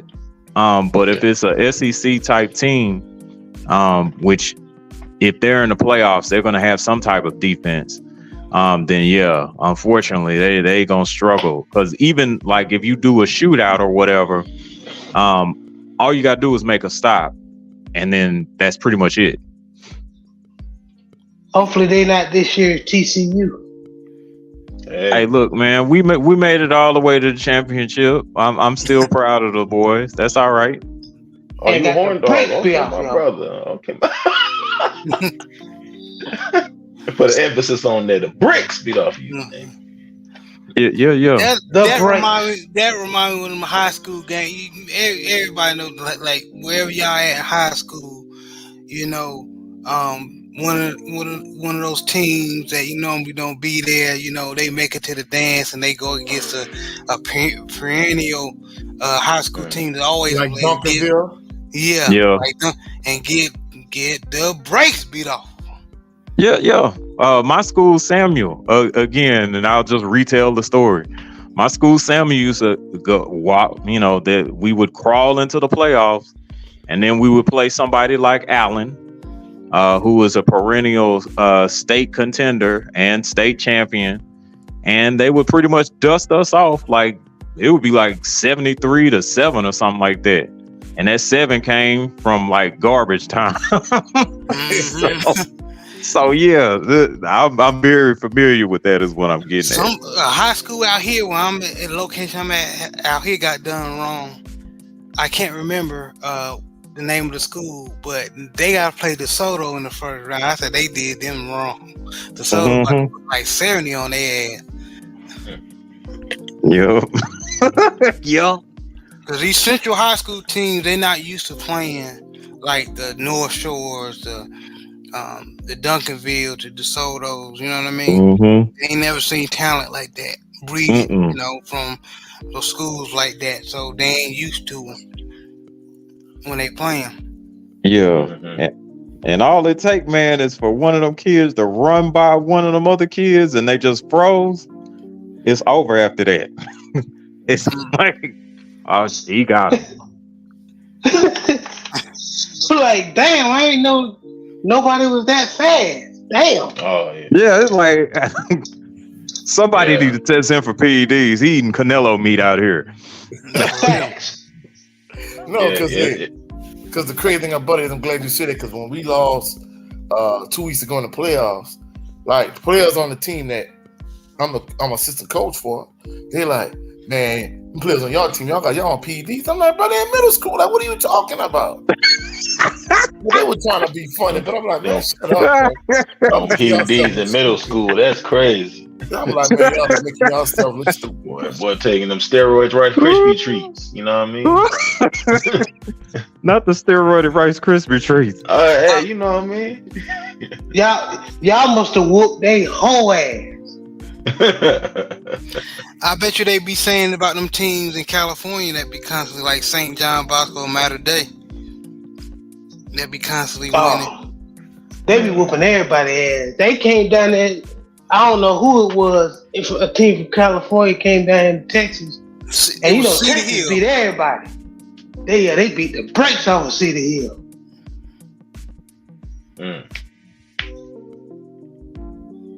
We. And then you know them Florida teams, they just breathe speed. Yeah, they do, man. They run They out do. of It bed is running like the a four. drastic Everybody running difference. 4-3 in Florida. It just don't make no sense. Yeah. If you have an IMG on your schedule, you can might as well mark that as a loss.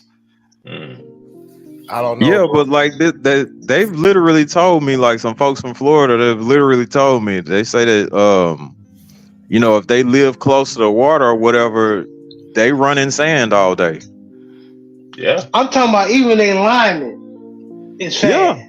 No, this guy was a linebacker.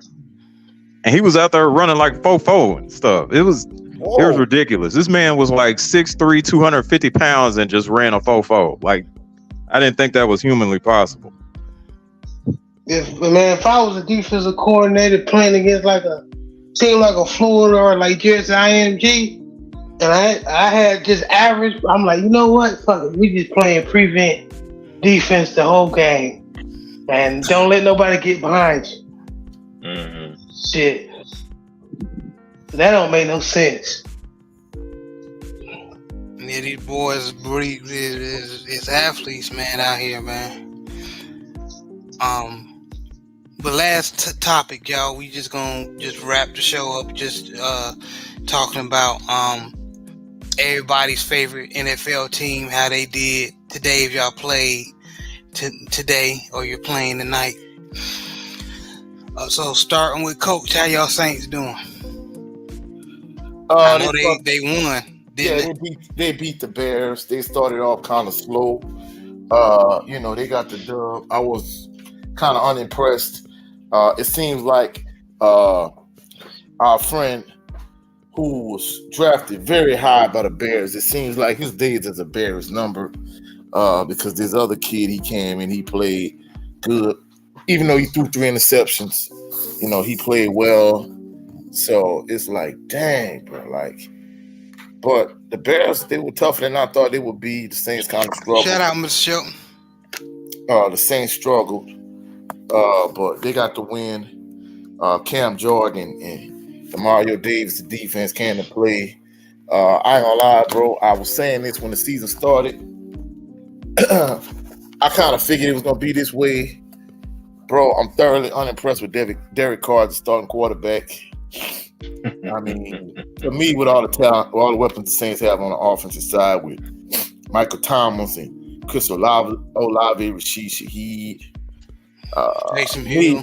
Taysom Hill. You know, Taysom Hill, I think he better more when they put him at quarterback and let him run the ball. He threw a touchdown today to Jawan Johnson. More than anything, bro, I think they could have just kept James Winston for what they got in Derek Carr. But it seems like Justin Fields' days is a Chicago Bears number. But overall, it was, you know, the Saints played decent. Defense came to play. Derek Carr, he not lighting the world on fire to me, you know. Well, y'all got the win, so just take it game by game, Coach. JB, what about your Ravens? Or our Ravens, I should say. We beat the dog shit out of the what's them boys' name? The Seattle Seahawks. Seattle Seahawks. When we Y'all beat whooped them Gino so and bad. them boys, Y'all whooped them so bad they took the game off. I'm like, no, watching the game. they sure did, man. And then I finally got Keaton Mitchell. We finally got Keaton Mitchell and got him some carries. I think I was kind of upset that we didn't make a move during the trade deadline, but then I forgot we had Keaton Mitchell coming back from injury, and he has that home run threat. So mixing him in and the running back rotation with Gus Edwards, Justice Hill getting a few carries, and him, that's going to be interesting. And that should open up the passing lane for Lamar and them boys too in the future games. So next week we'll be looking to, beat up on the Browns. And by the way, Lamar played good. He wasn't, really spectacular, but he played a great game. Managed the He was game like, decent. 24 throws, completed 21 of them for like 180, 190 yards, and he had 60 yards rushing. So I'll take it. Yeah, he was a game manager. If anything, he didn't have to throw it 300 yards, kick 300 yards through the air because his running backs did their thing. And look, what we've been talking about, guys. They got the when you got running backs running like that, you don't need to be throwing the ball all over the place. You know what I'm saying? So, and OBJ finally got a touchdown with us, man. His first touchdown as a Raven, and on his birthday. So Living Big Red said Thunder and Lightning, perfect storm. Thunder and Lightning. Gus is the Thunder and Keith Mitchell's the Lightning. Yes, sir. Joe Town, how your team do? Oh man, I ain't got a team no more. I was a Oakland Raiders fan, and my legion stays in Oakland, so you ain't just gonna be moving around. I'm gonna be following y'all wherever you go on road like that. That's real. That's real. real. So I'm an Oakland Raiders fan, but yeah. So because of that, I just follow all the black quarterbacks to make sure see how everybody's doing and stuff like that. So I follow players and watch certain D linemen, see how they do, like Aaron Donald and stuff like that. But yeah, shout out to CJ Stroud. He balled out today. 475 touchdowns. He's looking like he's the good. Yeah, he did his thing today. 470 yards to the air. That was incredible. Yeah. Late game drive to win the game, And plus, the Bucs are division rivals, so I was glad they won, Man, I can't stand Baker Mayfield. So I'm glad he lost. You know what I mean? So, he got Baker's not just me, bro. Bro, Baker ain't did shit and got all them damn commercials. I'm not gonna lie though, bro. He balling with the Bucs though, more so than he did with the Browns and the Panthers, and I think he made a brief stop with the Rams also, if I'm not mistaken. Yeah. He did, yeah. You want to say he balling or he playing? How you want to say that, bro? You think he balling? Exactly. Oh no, bro. I'm not gonna lie. What he did to Saints and that second to last drive against the Texans, I'm not gonna lie, bro. He made some plays. I'm not even gonna lie. That was a good drive. I'm not gonna beat up on Brett Baker. He can play quarter. He's an NFL quarterback, but I see what he's Joe supposed to make that play. About. That's what he get paid for. Shit. I know what he do. I mean, what he get paid to do. He not the guy that you took the words right out of my mouth. Supposed to be the savior for the Cleveland Browns, but at the same token, based on what I saw last year in Carolina, I'm surprised he's playing this well with the Bucs. But like you said, he has weapons. He has Mike Evans and Chris Godwin and all those guys, Yeah. But all right. Go ahead. Go ahead. No, I was saying shout out to CJ Stroud. He did his thing. Bryce Young is definitely struggling with the Panthers. Panthers don't really have a squad, so he's he's gonna go through kind of what Justin Fields is going through with the Bears. You know what I mean? So Jalen Hurts had a good game. Prescott had a good game. You know what I mean? So shout out to my dog Lamar Jackson. He went to my alma mater. You know what I mean? So I'm always gonna ride with him no matter what he do. Okay, you know what I mean? So Louisville. you know what I mean? Shout out to Deshaun Watson. His first game back, they won. They beat the Cardinals. That's what they're supposed to do. So shout out to all the bros out there and hope they keep winning and keep balling.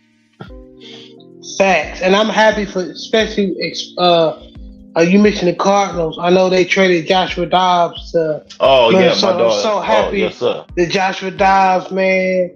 I was a fan of him at from a distance because I'm a Tar Heel fan, but I loved him at Tennessee. You know what I'm saying? And I hate he got drafted to Cleveland. Don't do that. What? We drafted him. We drafted him. Oh yeah. That's even worse. You know what I'm saying? That's why. You know, see that's well. All I'm trying to say is, you know what I'm saying, is I'm happy he did a good job today, and he showed his talent. Unlike when he was at Pittsburgh and in Cleveland. Okay. The brother just got his key card to the building. He just put his luggage down. Just got his key card. Came off the bench, threw 2 touchdowns, and ran one and won the game. I mean, like, what else more can you ask for? So shout out to Dobbs. He put the PS5 PlayStation controller down and yeah, he just got in the building. They just said, "Here's your key card, here's your locker, son." And he gave you 2 tugs and ran one in. So shout out to him, man. Shout out to him. So, Brother Brent, we know your Steelers played Thursday. Y'all beat the Titans and going in they almost got beat by Will Levis. Damn. Damn. You know what?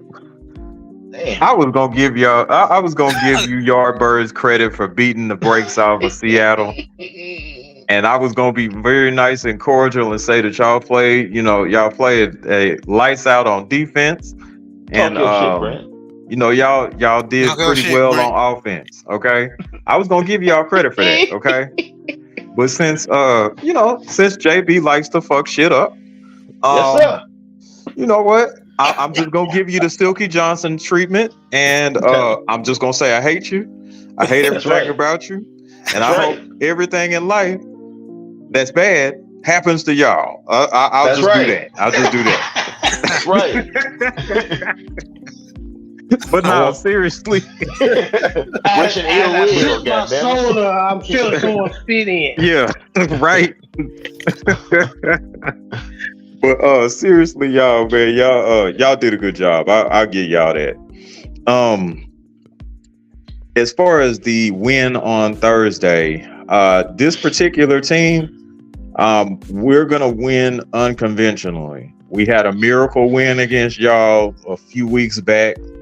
And then these wins that we're actually having, we kind of hang around for the first 3 quarters, and then in the fourth quarter we kind of wake up and then do what we need to do.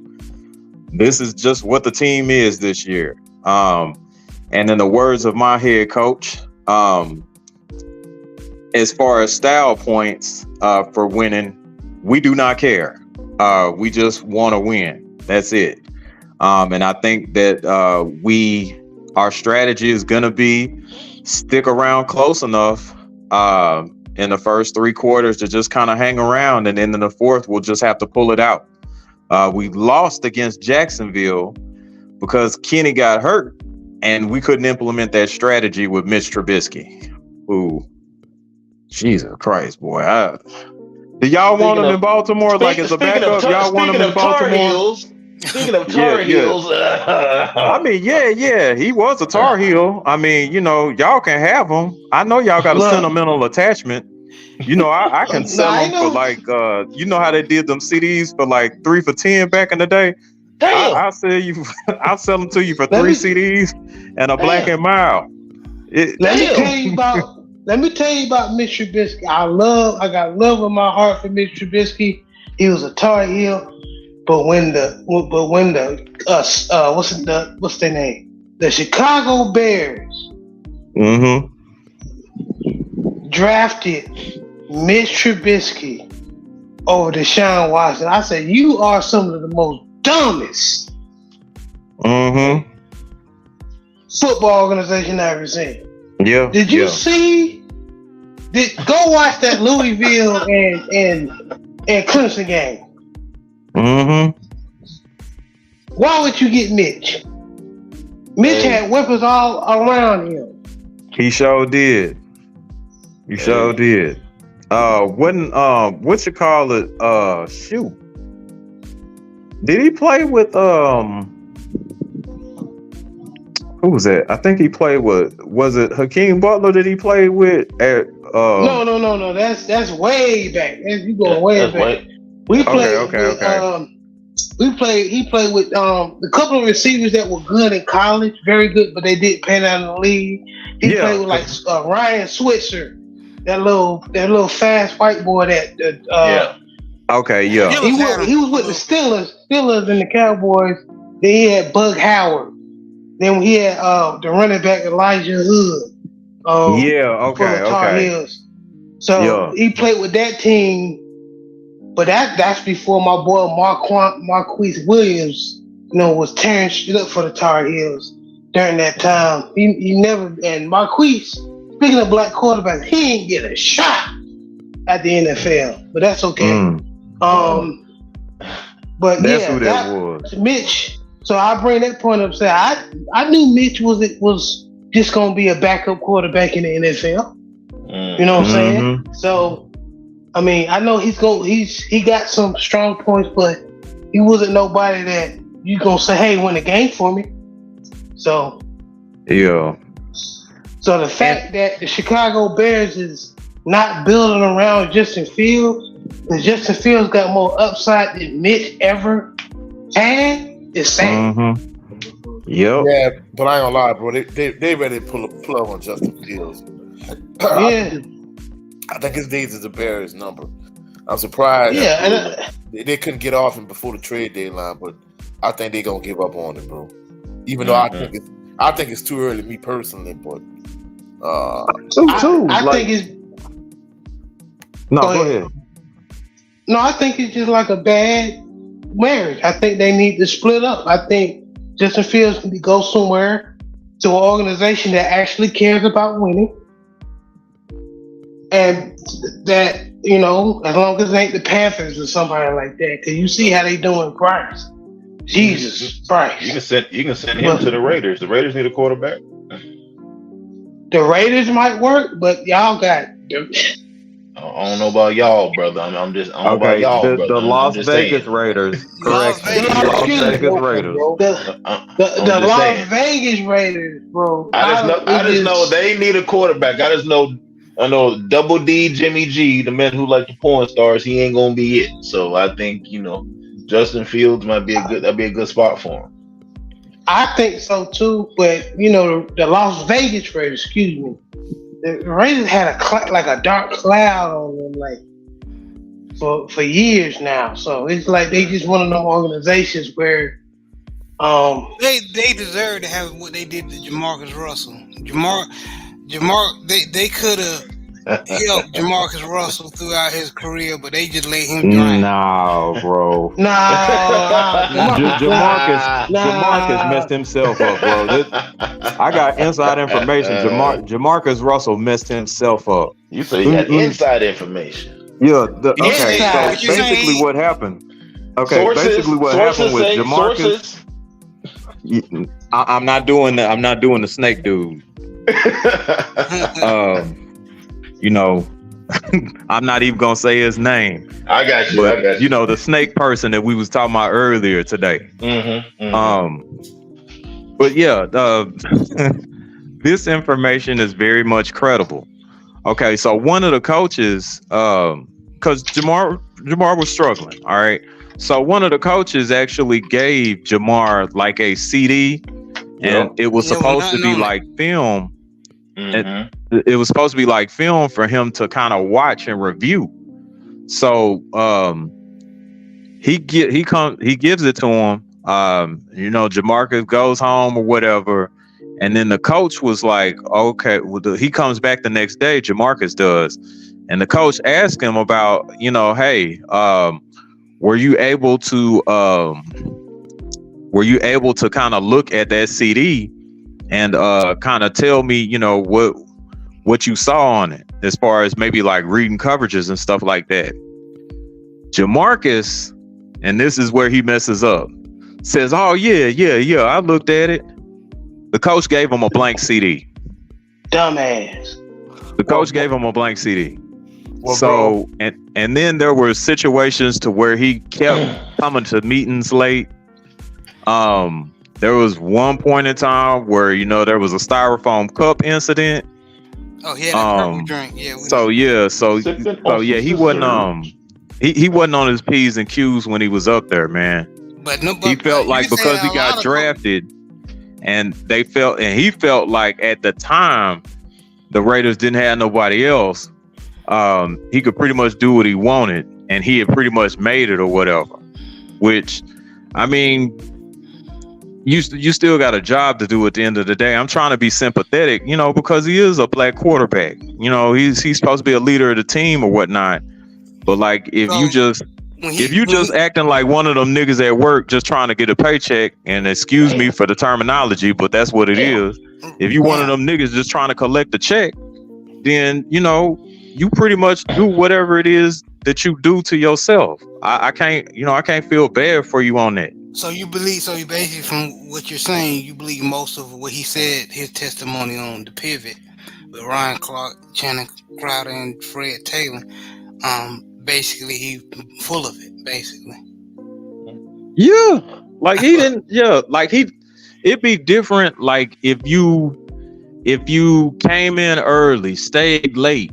You tried to get out there and just try to adjust to like coverages that the defenses actually put out there for you. Or if you would come in on Tuesdays, which usually would be your day off, to just try to look at film or even do something maybe like rehab for your body to get it ready for the week, like something. This dude was late for meetings almost all of the time, and then has the audacity to come in with a styrofoam cup. People are having a question, like you a grown man at work, man. You at work. What are you doing? Well, to kind of add on to what you said, brother Brent. To be truthful, I have even like deeper inside information. This not necessarily from an NFL perspective, but a lot of these bad habits you're talking about, he developed these bad habits when he was at LSU. Now, I know Nick Saban, he has this stigma for being a hard coach at Alabama and riding his players. But from what I'm understanding that, Jamarcus Russell was kind of spoon-fed when he was at LSU. And to make matters worse, he was just a baller in terms of, hey, I'm just going to go out and make things happen. He wasn't used to watching game film.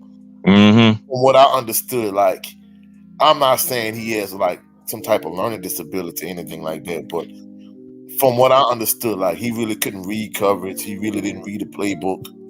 He just was able to go out on the field and make it happen. I mean, that's one thing you could do. There's one thing to do that in college, especially when you're synonymous for being able to be on one knee and throw the ball 70 yards. However, when you get in the NFL, is an entirely different level. And those poor habits in terms of his work ethic and maybe even drinking the Texas tea. I think he developed some of those habits when he was at LSU, and maybe he thought he could just do what he did in college, but the NFL is an entirely different level. So, it wasn't. Mm-hmm. Thank you, Coach. Jamarcus, I try to look out for you, pimping. If you they just shot my shit down. Well, to even go even deeper, Jamarcus Russell's family was my brother's neighbor. You know what I mean? So, I've seen Jamarcus several times and whatnot, and he didn't have a lot of habits that coincide with a professional athlete, So to piggyback what your brother was saying, playing in college is one thing. A lot of times you can just go out there and damn near just play, and kind of just went off of just, knowing a little bit and going off your talent. But when you go to the NFL, a lot of these brothers, they have to learn how to be professional. That's why it's important to have a mentor. And I don't think Jamarcus even had a mentor. That's why I'm kind of against a lot of these players coming out of college and starting and playing right away. A lot of them need to sit for a minute. I mean, Aaron Rodgers sat for a while. He benefited also learning from Brett Favre. And even if they bumped heads, he learned how to be a professional from Brett. So a lot of these guys, they come in the league, like I said, bringing college habits, and they're kind of forcing them to play, and they're just going off of what they know. So if it's sipping lean or if it's being out late and partying, or whatever, then they're going to go back to that thinking that that's going to coincide the wins in the NFL, and that's not going to happen. When you got guys who are paying their families and got child support to pay and mortgages to pay compared to getting a stipend every month, it's, if you're not doing what you're supposed to do, your teammates going to get you out of there before anybody else will, and that's kind of unfortunate. That's kind of what happened to him. Mm-hmm. Oh man, well, I just liked his interview with the pivot, so I ain't gonna lie, I kind of ate it up a little bit. But Oh no, I like y'all that with you. brothers, Oh yeah. Oh no, y'all no, it was brothers definitely good. have, It was a good interview for sure. Yeah. yeah. So y'all brothers have insight, um, point of views, and actually know some of his family that and of course I don't. So I have no choice but take y'all word for it, man. But um, going back to brother Brent, man. Y'all have the Green Bay Packers next, coming up this Sunday. How y'all think y'all gonna do? I honestly believe it's probably gonna go similar to like all the wins that we have.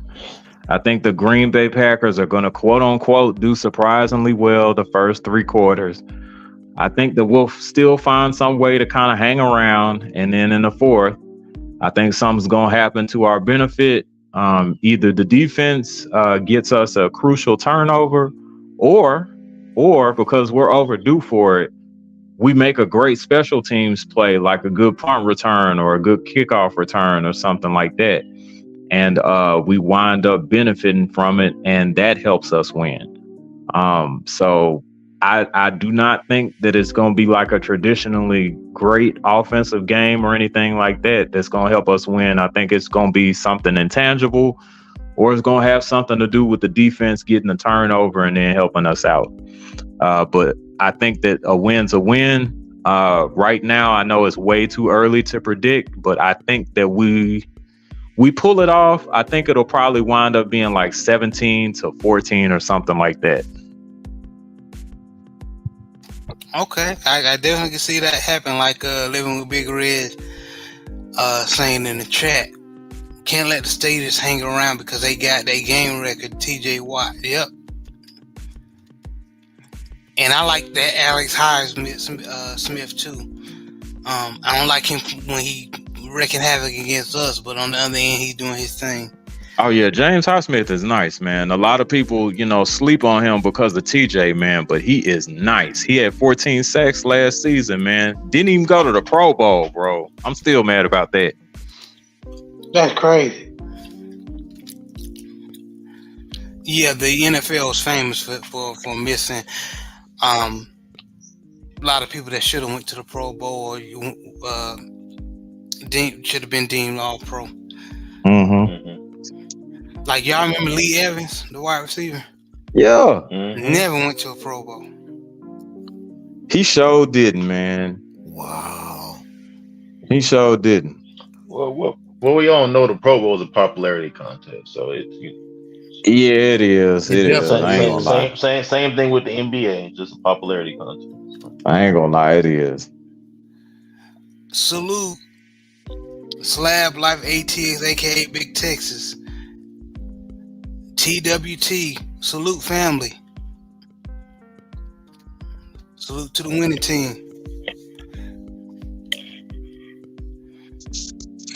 Yeah, man. As far as the NFL, man, it's been looking good for our Ravens, and Pittsburgh is doing what been looking bad a couple of games. But like I said, don't let that fool you. As long as Mike Tomlin, they coach, they can turn shit into sugar. The Bengals are beating the Bills right now, 21-10. Joe Burrow and them have woken up, boy. Yes, sir. And that damn you Bills. And that fake ass Cam Newton, the quarterback for the Bills, he's getting exposed out here. You know what I mean? So. Yeah. He ain't been playing good. Josh Allen is a fake Cam Newton. Wow. Hey, to me, yes. To me, a fake Cam Newton. To me. Hey, I can't even knock you for that one, bro. yeah, knock off for real. They praising him. They want him to be so good, and he just ain't it. Oh no, I ain't gonna lie, bro. You 100% accurate in terms of he's been getting a whole lot of hype. I mean, I don't lie. I think he a good quarterback, but if you let them tell it, he should be on the all-time list already. I'm like, nah, he hasn't arrived to that point yet. You should see how that's why Go ahead. I'm sorry. No, I'm sorry. Go ahead, brother. No, you finished, bro. No, I was saying they're doing the same thing with Brock Purdy. I mean, they're talking about him like he's Joe Montana. I mean, like I can't go nowhere in Bay Area about them deep throwing Brock Purdy, and I agree. Said deep throat. Bro, they're literally calling him Joe Montana. They're like, oh, look how he ran the ball. He's running like Joe Montana. Yeah, you take away Debo, and you see he ain't that dude. bro, It's that system, bro. Bro, again, he got all them weapons. You still got the Ayuk. You still got the tight end, and you still can't win. I mean, how many weapons do you? And you got McCaffrey. How many players else do you need? It's that Shanahan system, bro. Is you remember, like we said, Garoppolo played in that system and went to the Super Bowl. So, Brock, I mean, Shanahan can make. I'm gonna say this: most quarterbacks look good in that system. Yeah. So, I mean, truthfully speaking, You're swallowing pretty hard on your boy.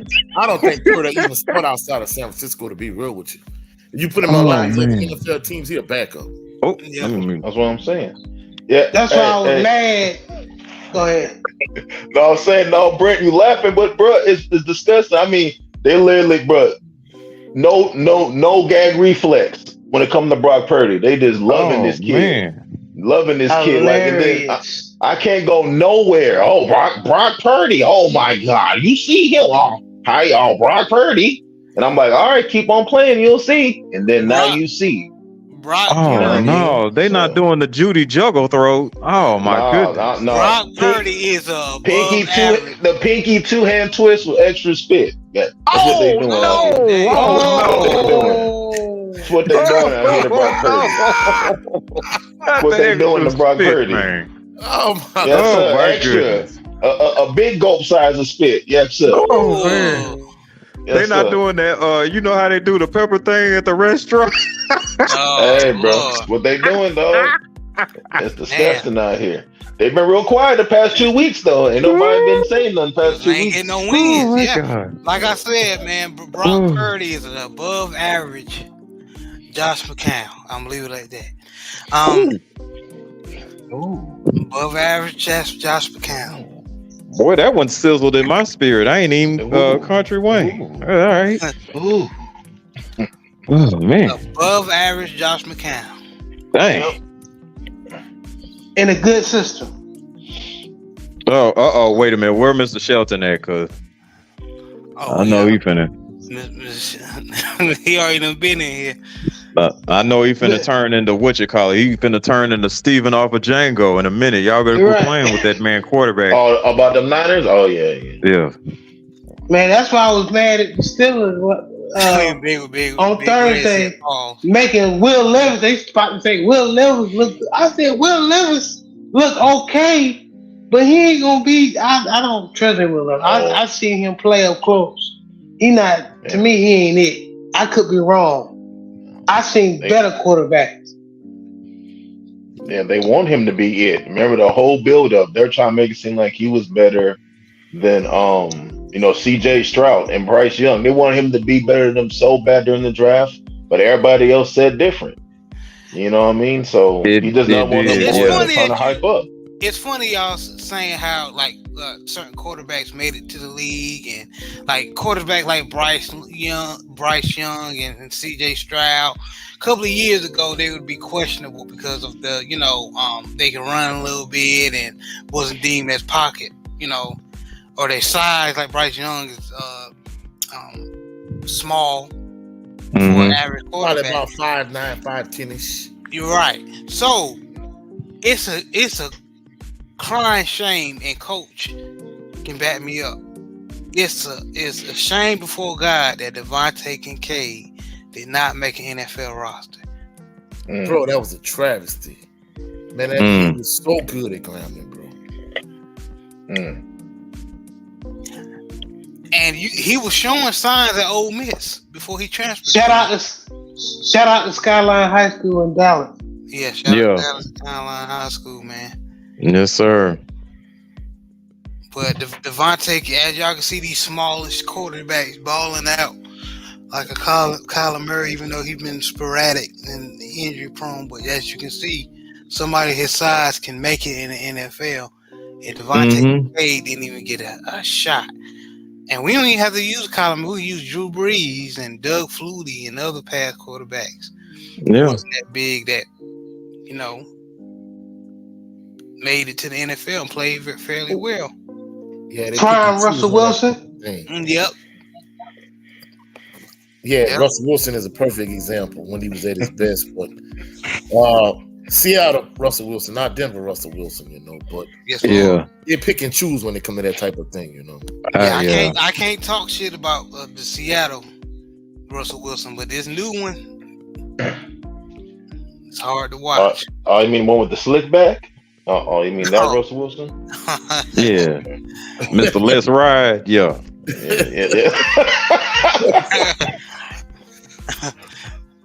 Yeah, he riding all right. Yeah, he right. Oh, Bruno Mars out here. I knew you was finna do it. Y'all crazy, man. Call that boy Bruno Mars. You know you like Bruno Mars, man. That boy got that pompadour going, man. For you, looking ass, man. That's what he doing. Yeah, he catch grenades for Sierra. Yeah, he sure is.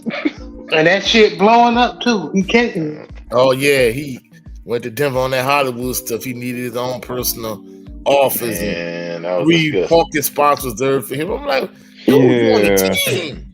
Like, I'm looking at him. I'm looking at him kind of sideways after Marshawn said what he said about him. Like, yes, sir. They tried to reach out to him, and he got motherfuckers calling. Got people calling him back. You know what I'm saying? And acting like they block numbering and all that, bro. That's ticky tack, bro. That's not even that. When Pete Carroll said, "Well, if you want to talk to Russell, talk to me first." Exactly, man. Message. Like what? What are you talking about? Yeah, I ain't gonna work on me. Yeah, that was sad, man. Hearing that, like, damn, but homie roll like that. Yeah, that was very disturbing, man. Very disturbing. When Channing Pratt on the pivot said he was a cornball, and a lot of people, a lot of black people came to his defense, like, just because he was woo don't mean the cornball, but we didn't know that there was some context to what he was saying. Yeah, he know what he doing. These NFL players be having, insight, than what's going on. So we owe Channing Crowder an apology. Yeah, okay, Channing Crowder. I still don't like you, but I'm sorry. Okay, I'm sorry. I'm sorry about that incident. Okay, you don't like Channing Crowder, brother? Nah, man. Oh, okay. Well, I mean, is it for something he did as a player, or is it for him saying that he only takes a shower or a bath like once a week? Oh man.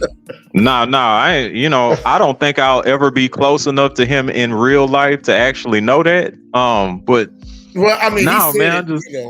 he said it. I'm like, dude, you play in the NFL. Why would you say something like that?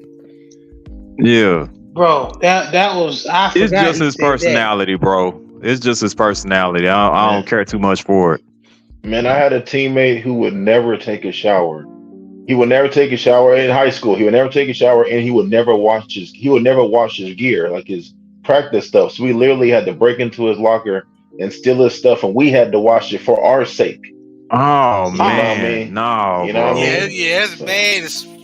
Cause like the room smell like hot dog water. Ain't nobody boiling hot dogs. Yeah, man. Oh man. Oh, just that, or when you playing, he laying on you and all that kind of stuff. Like, come on, man. Yeah. No. Yeah, that is a serious issue, bro. Like that. Yeah, that can actually make you sick.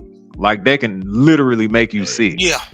Mm-hmm. Well, how you think the bubonic plague was created? All them white folks back in the day ain't washed their ass, and then rats came and.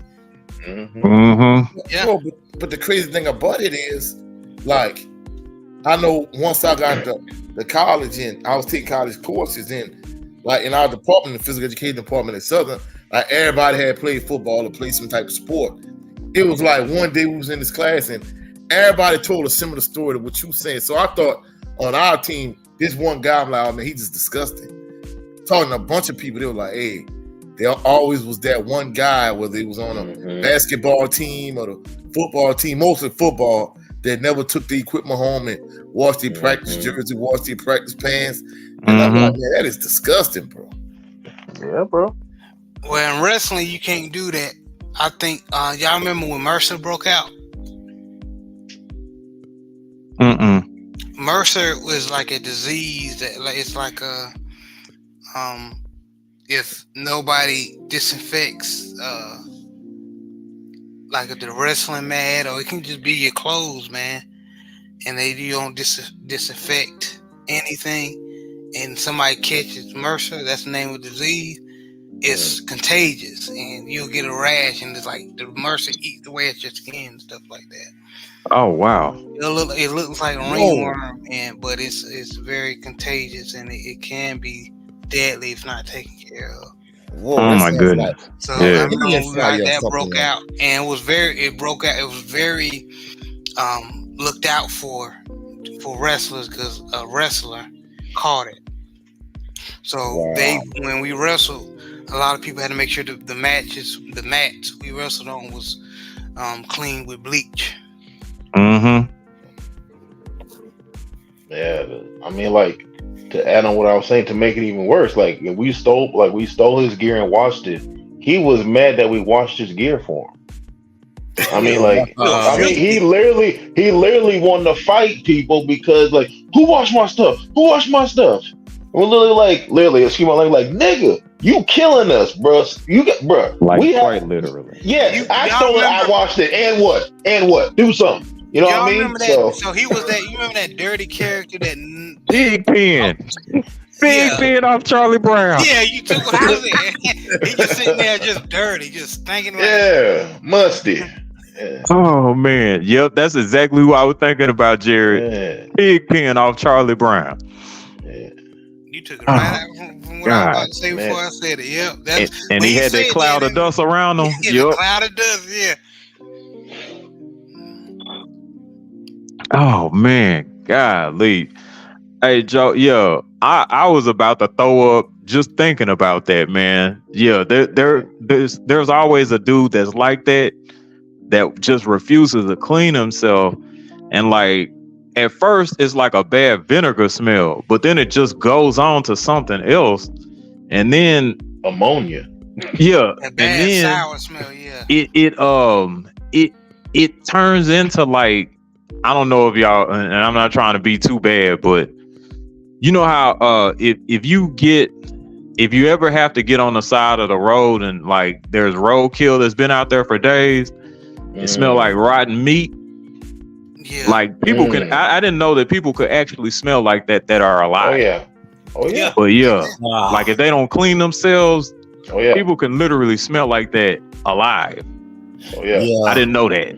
Yeah, I had a teammate. He didn't wash his practice jersey and practice pants like the whole freaking season, and we was like, bro, like, man, it's disgusting.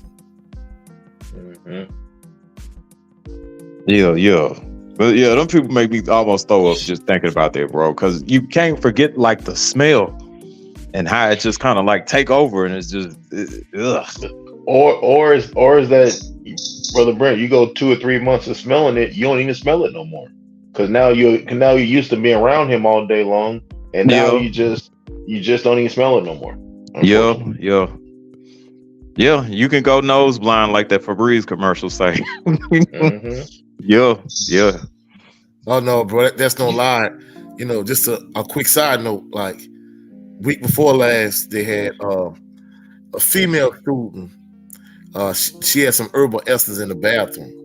You know, I have real severe allergies, so I couldn't smell it. But you know, the administrators came, they lined up all the girls, they smelled their hands. Evidently, the girl, whoever had it, she put like a lot of like the girl lotion on her hands. But everybody that came in the gym, it was like, wow, y'all don't smell that. But it was to the point where I think we had been in the gym so long, we had kind of got immune to it. But once you go like near the bathroom, you can smell it. So they eventually ended up catching who did it, and I'm like, wow, y'all, wow. And I Yeah. mean, but the good thing about it is, that's like the first time that it's happened this year. Like this time last year, it might have, but 10, 15 times, you know. Woo-wee. Yeah, Golly. yeah. Y'all like the real life lean on me school, Oh no, huh? no, bro. People tell me all the time, like, what school you work at? Oh, I work at Eastside Middle, you know. Oh no, that just made it worse, coach. Oh yeah, that bro. made it worse, coach. But I mean, the thing about it is, the good thing about it is, all the overage kids, they were able to get rid of them at the end of last year. So the incident of the fight and everything is down significantly this year. It's kind of like much better. The only difference is that we got this one administrator, she's still like nagging it. I'm like, things are so much better. Like, why are you nitpicking everything, you know? Coach, I'm sorry, y'all coach. got Let me get anybody this one sing out, man. school I'm song? so sorry, and I'll stop. Okay, I promise. You smoke crack, don't you? Okay, I'm gonna quit. I'm gonna quit. I'm gonna quit. I'm gonna quit.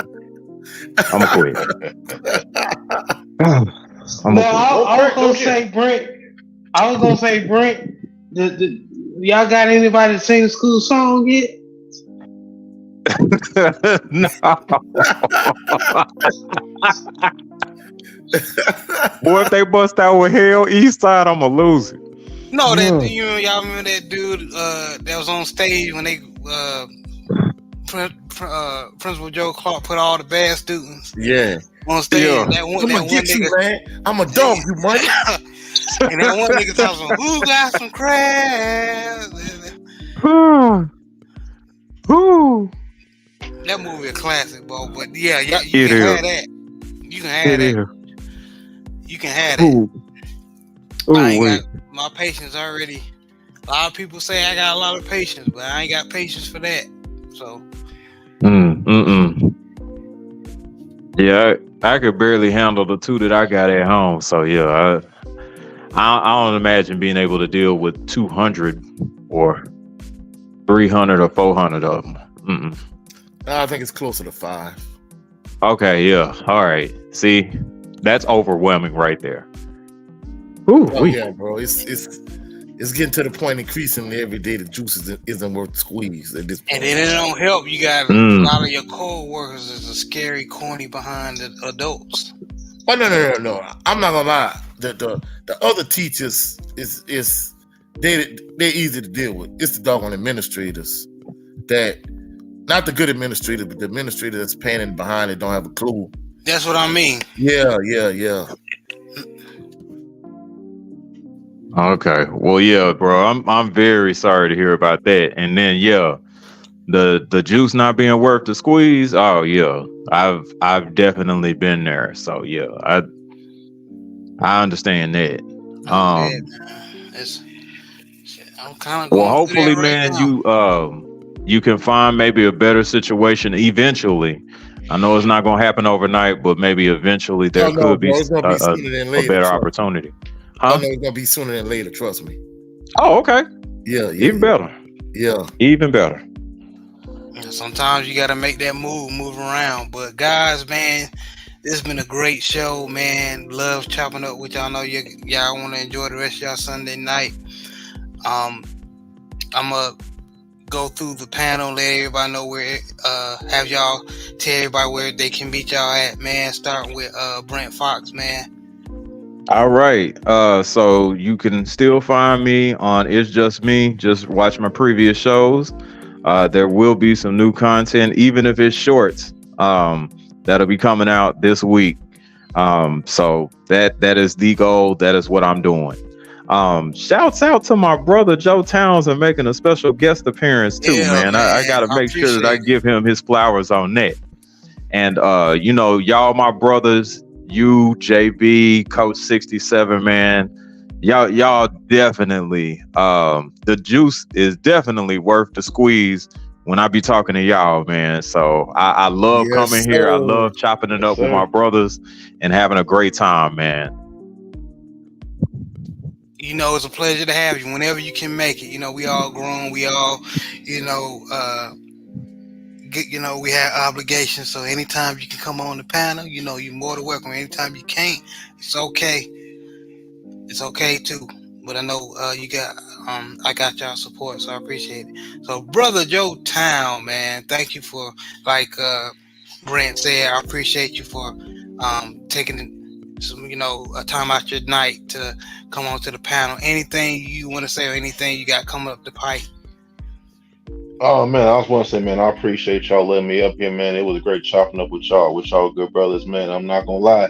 Yesterday I was watching football, saying, all right, I gotta watch these games because when I go on my brother Jared's channel, I gotta be able to have something to talk about. You know what I mean? So that was my Man, you intention did, yesterday. man. You You know what I did. mean? So again, I appreciate y'all. I have a channel to promote, but you can catch me in all the LDBC channels supporting the brothers. You know what I Yes. mean? You know what I mean? So shout Always out to all. supporting. Shout out to all the black quarterbacks. Shout out to all the HBCUs. You know what I mean? And I hope y'all have a productive week and y'all be safe, brothers. Amen. Amen. Code 67. Yes, sir. Yes, sir. Of course, you can catch me, Coach 67 Sports TV, on all social media platforms. On X, formerly known as Twitter, Instagram, TikTok. However, I'm primarily here on YouTube. I just uploaded a video like literally right before the show started. So that's how one of the subscribers, Teldrin Leathers, he was able to come on the show. So shout out to him. Shout out to the brother Jay Good. Shout out to 7-8 for Shout putting out. together this phenomenal group. You know what I'm saying? Shout out to everybody on the panel. Shout out to everybody came through to show us some love. Catch me on Coach 67 Sports TV. Glad to chop it up with y'all fellas as usual. Everybody have a blessed, phenomenal evening. Y'all have a blessed work week. Catch y'all on the rebound next week. Peace and blessings to everyone. Peace and blessings. And JB, thank you for hopping on, brother. I appreciate you, man. You cooler than the other side of the fan, brother. Thank you. No problem, man. And shout out to the mighty LDBC. Y'all brothers have a blessed rest of the weekend and week. Yes, sir. Yes, sir. Well, that's another installment of the Southern Baller Show. Y'all have a blessed night. Y'all have a blessed weekend. Talk to you next Sunday.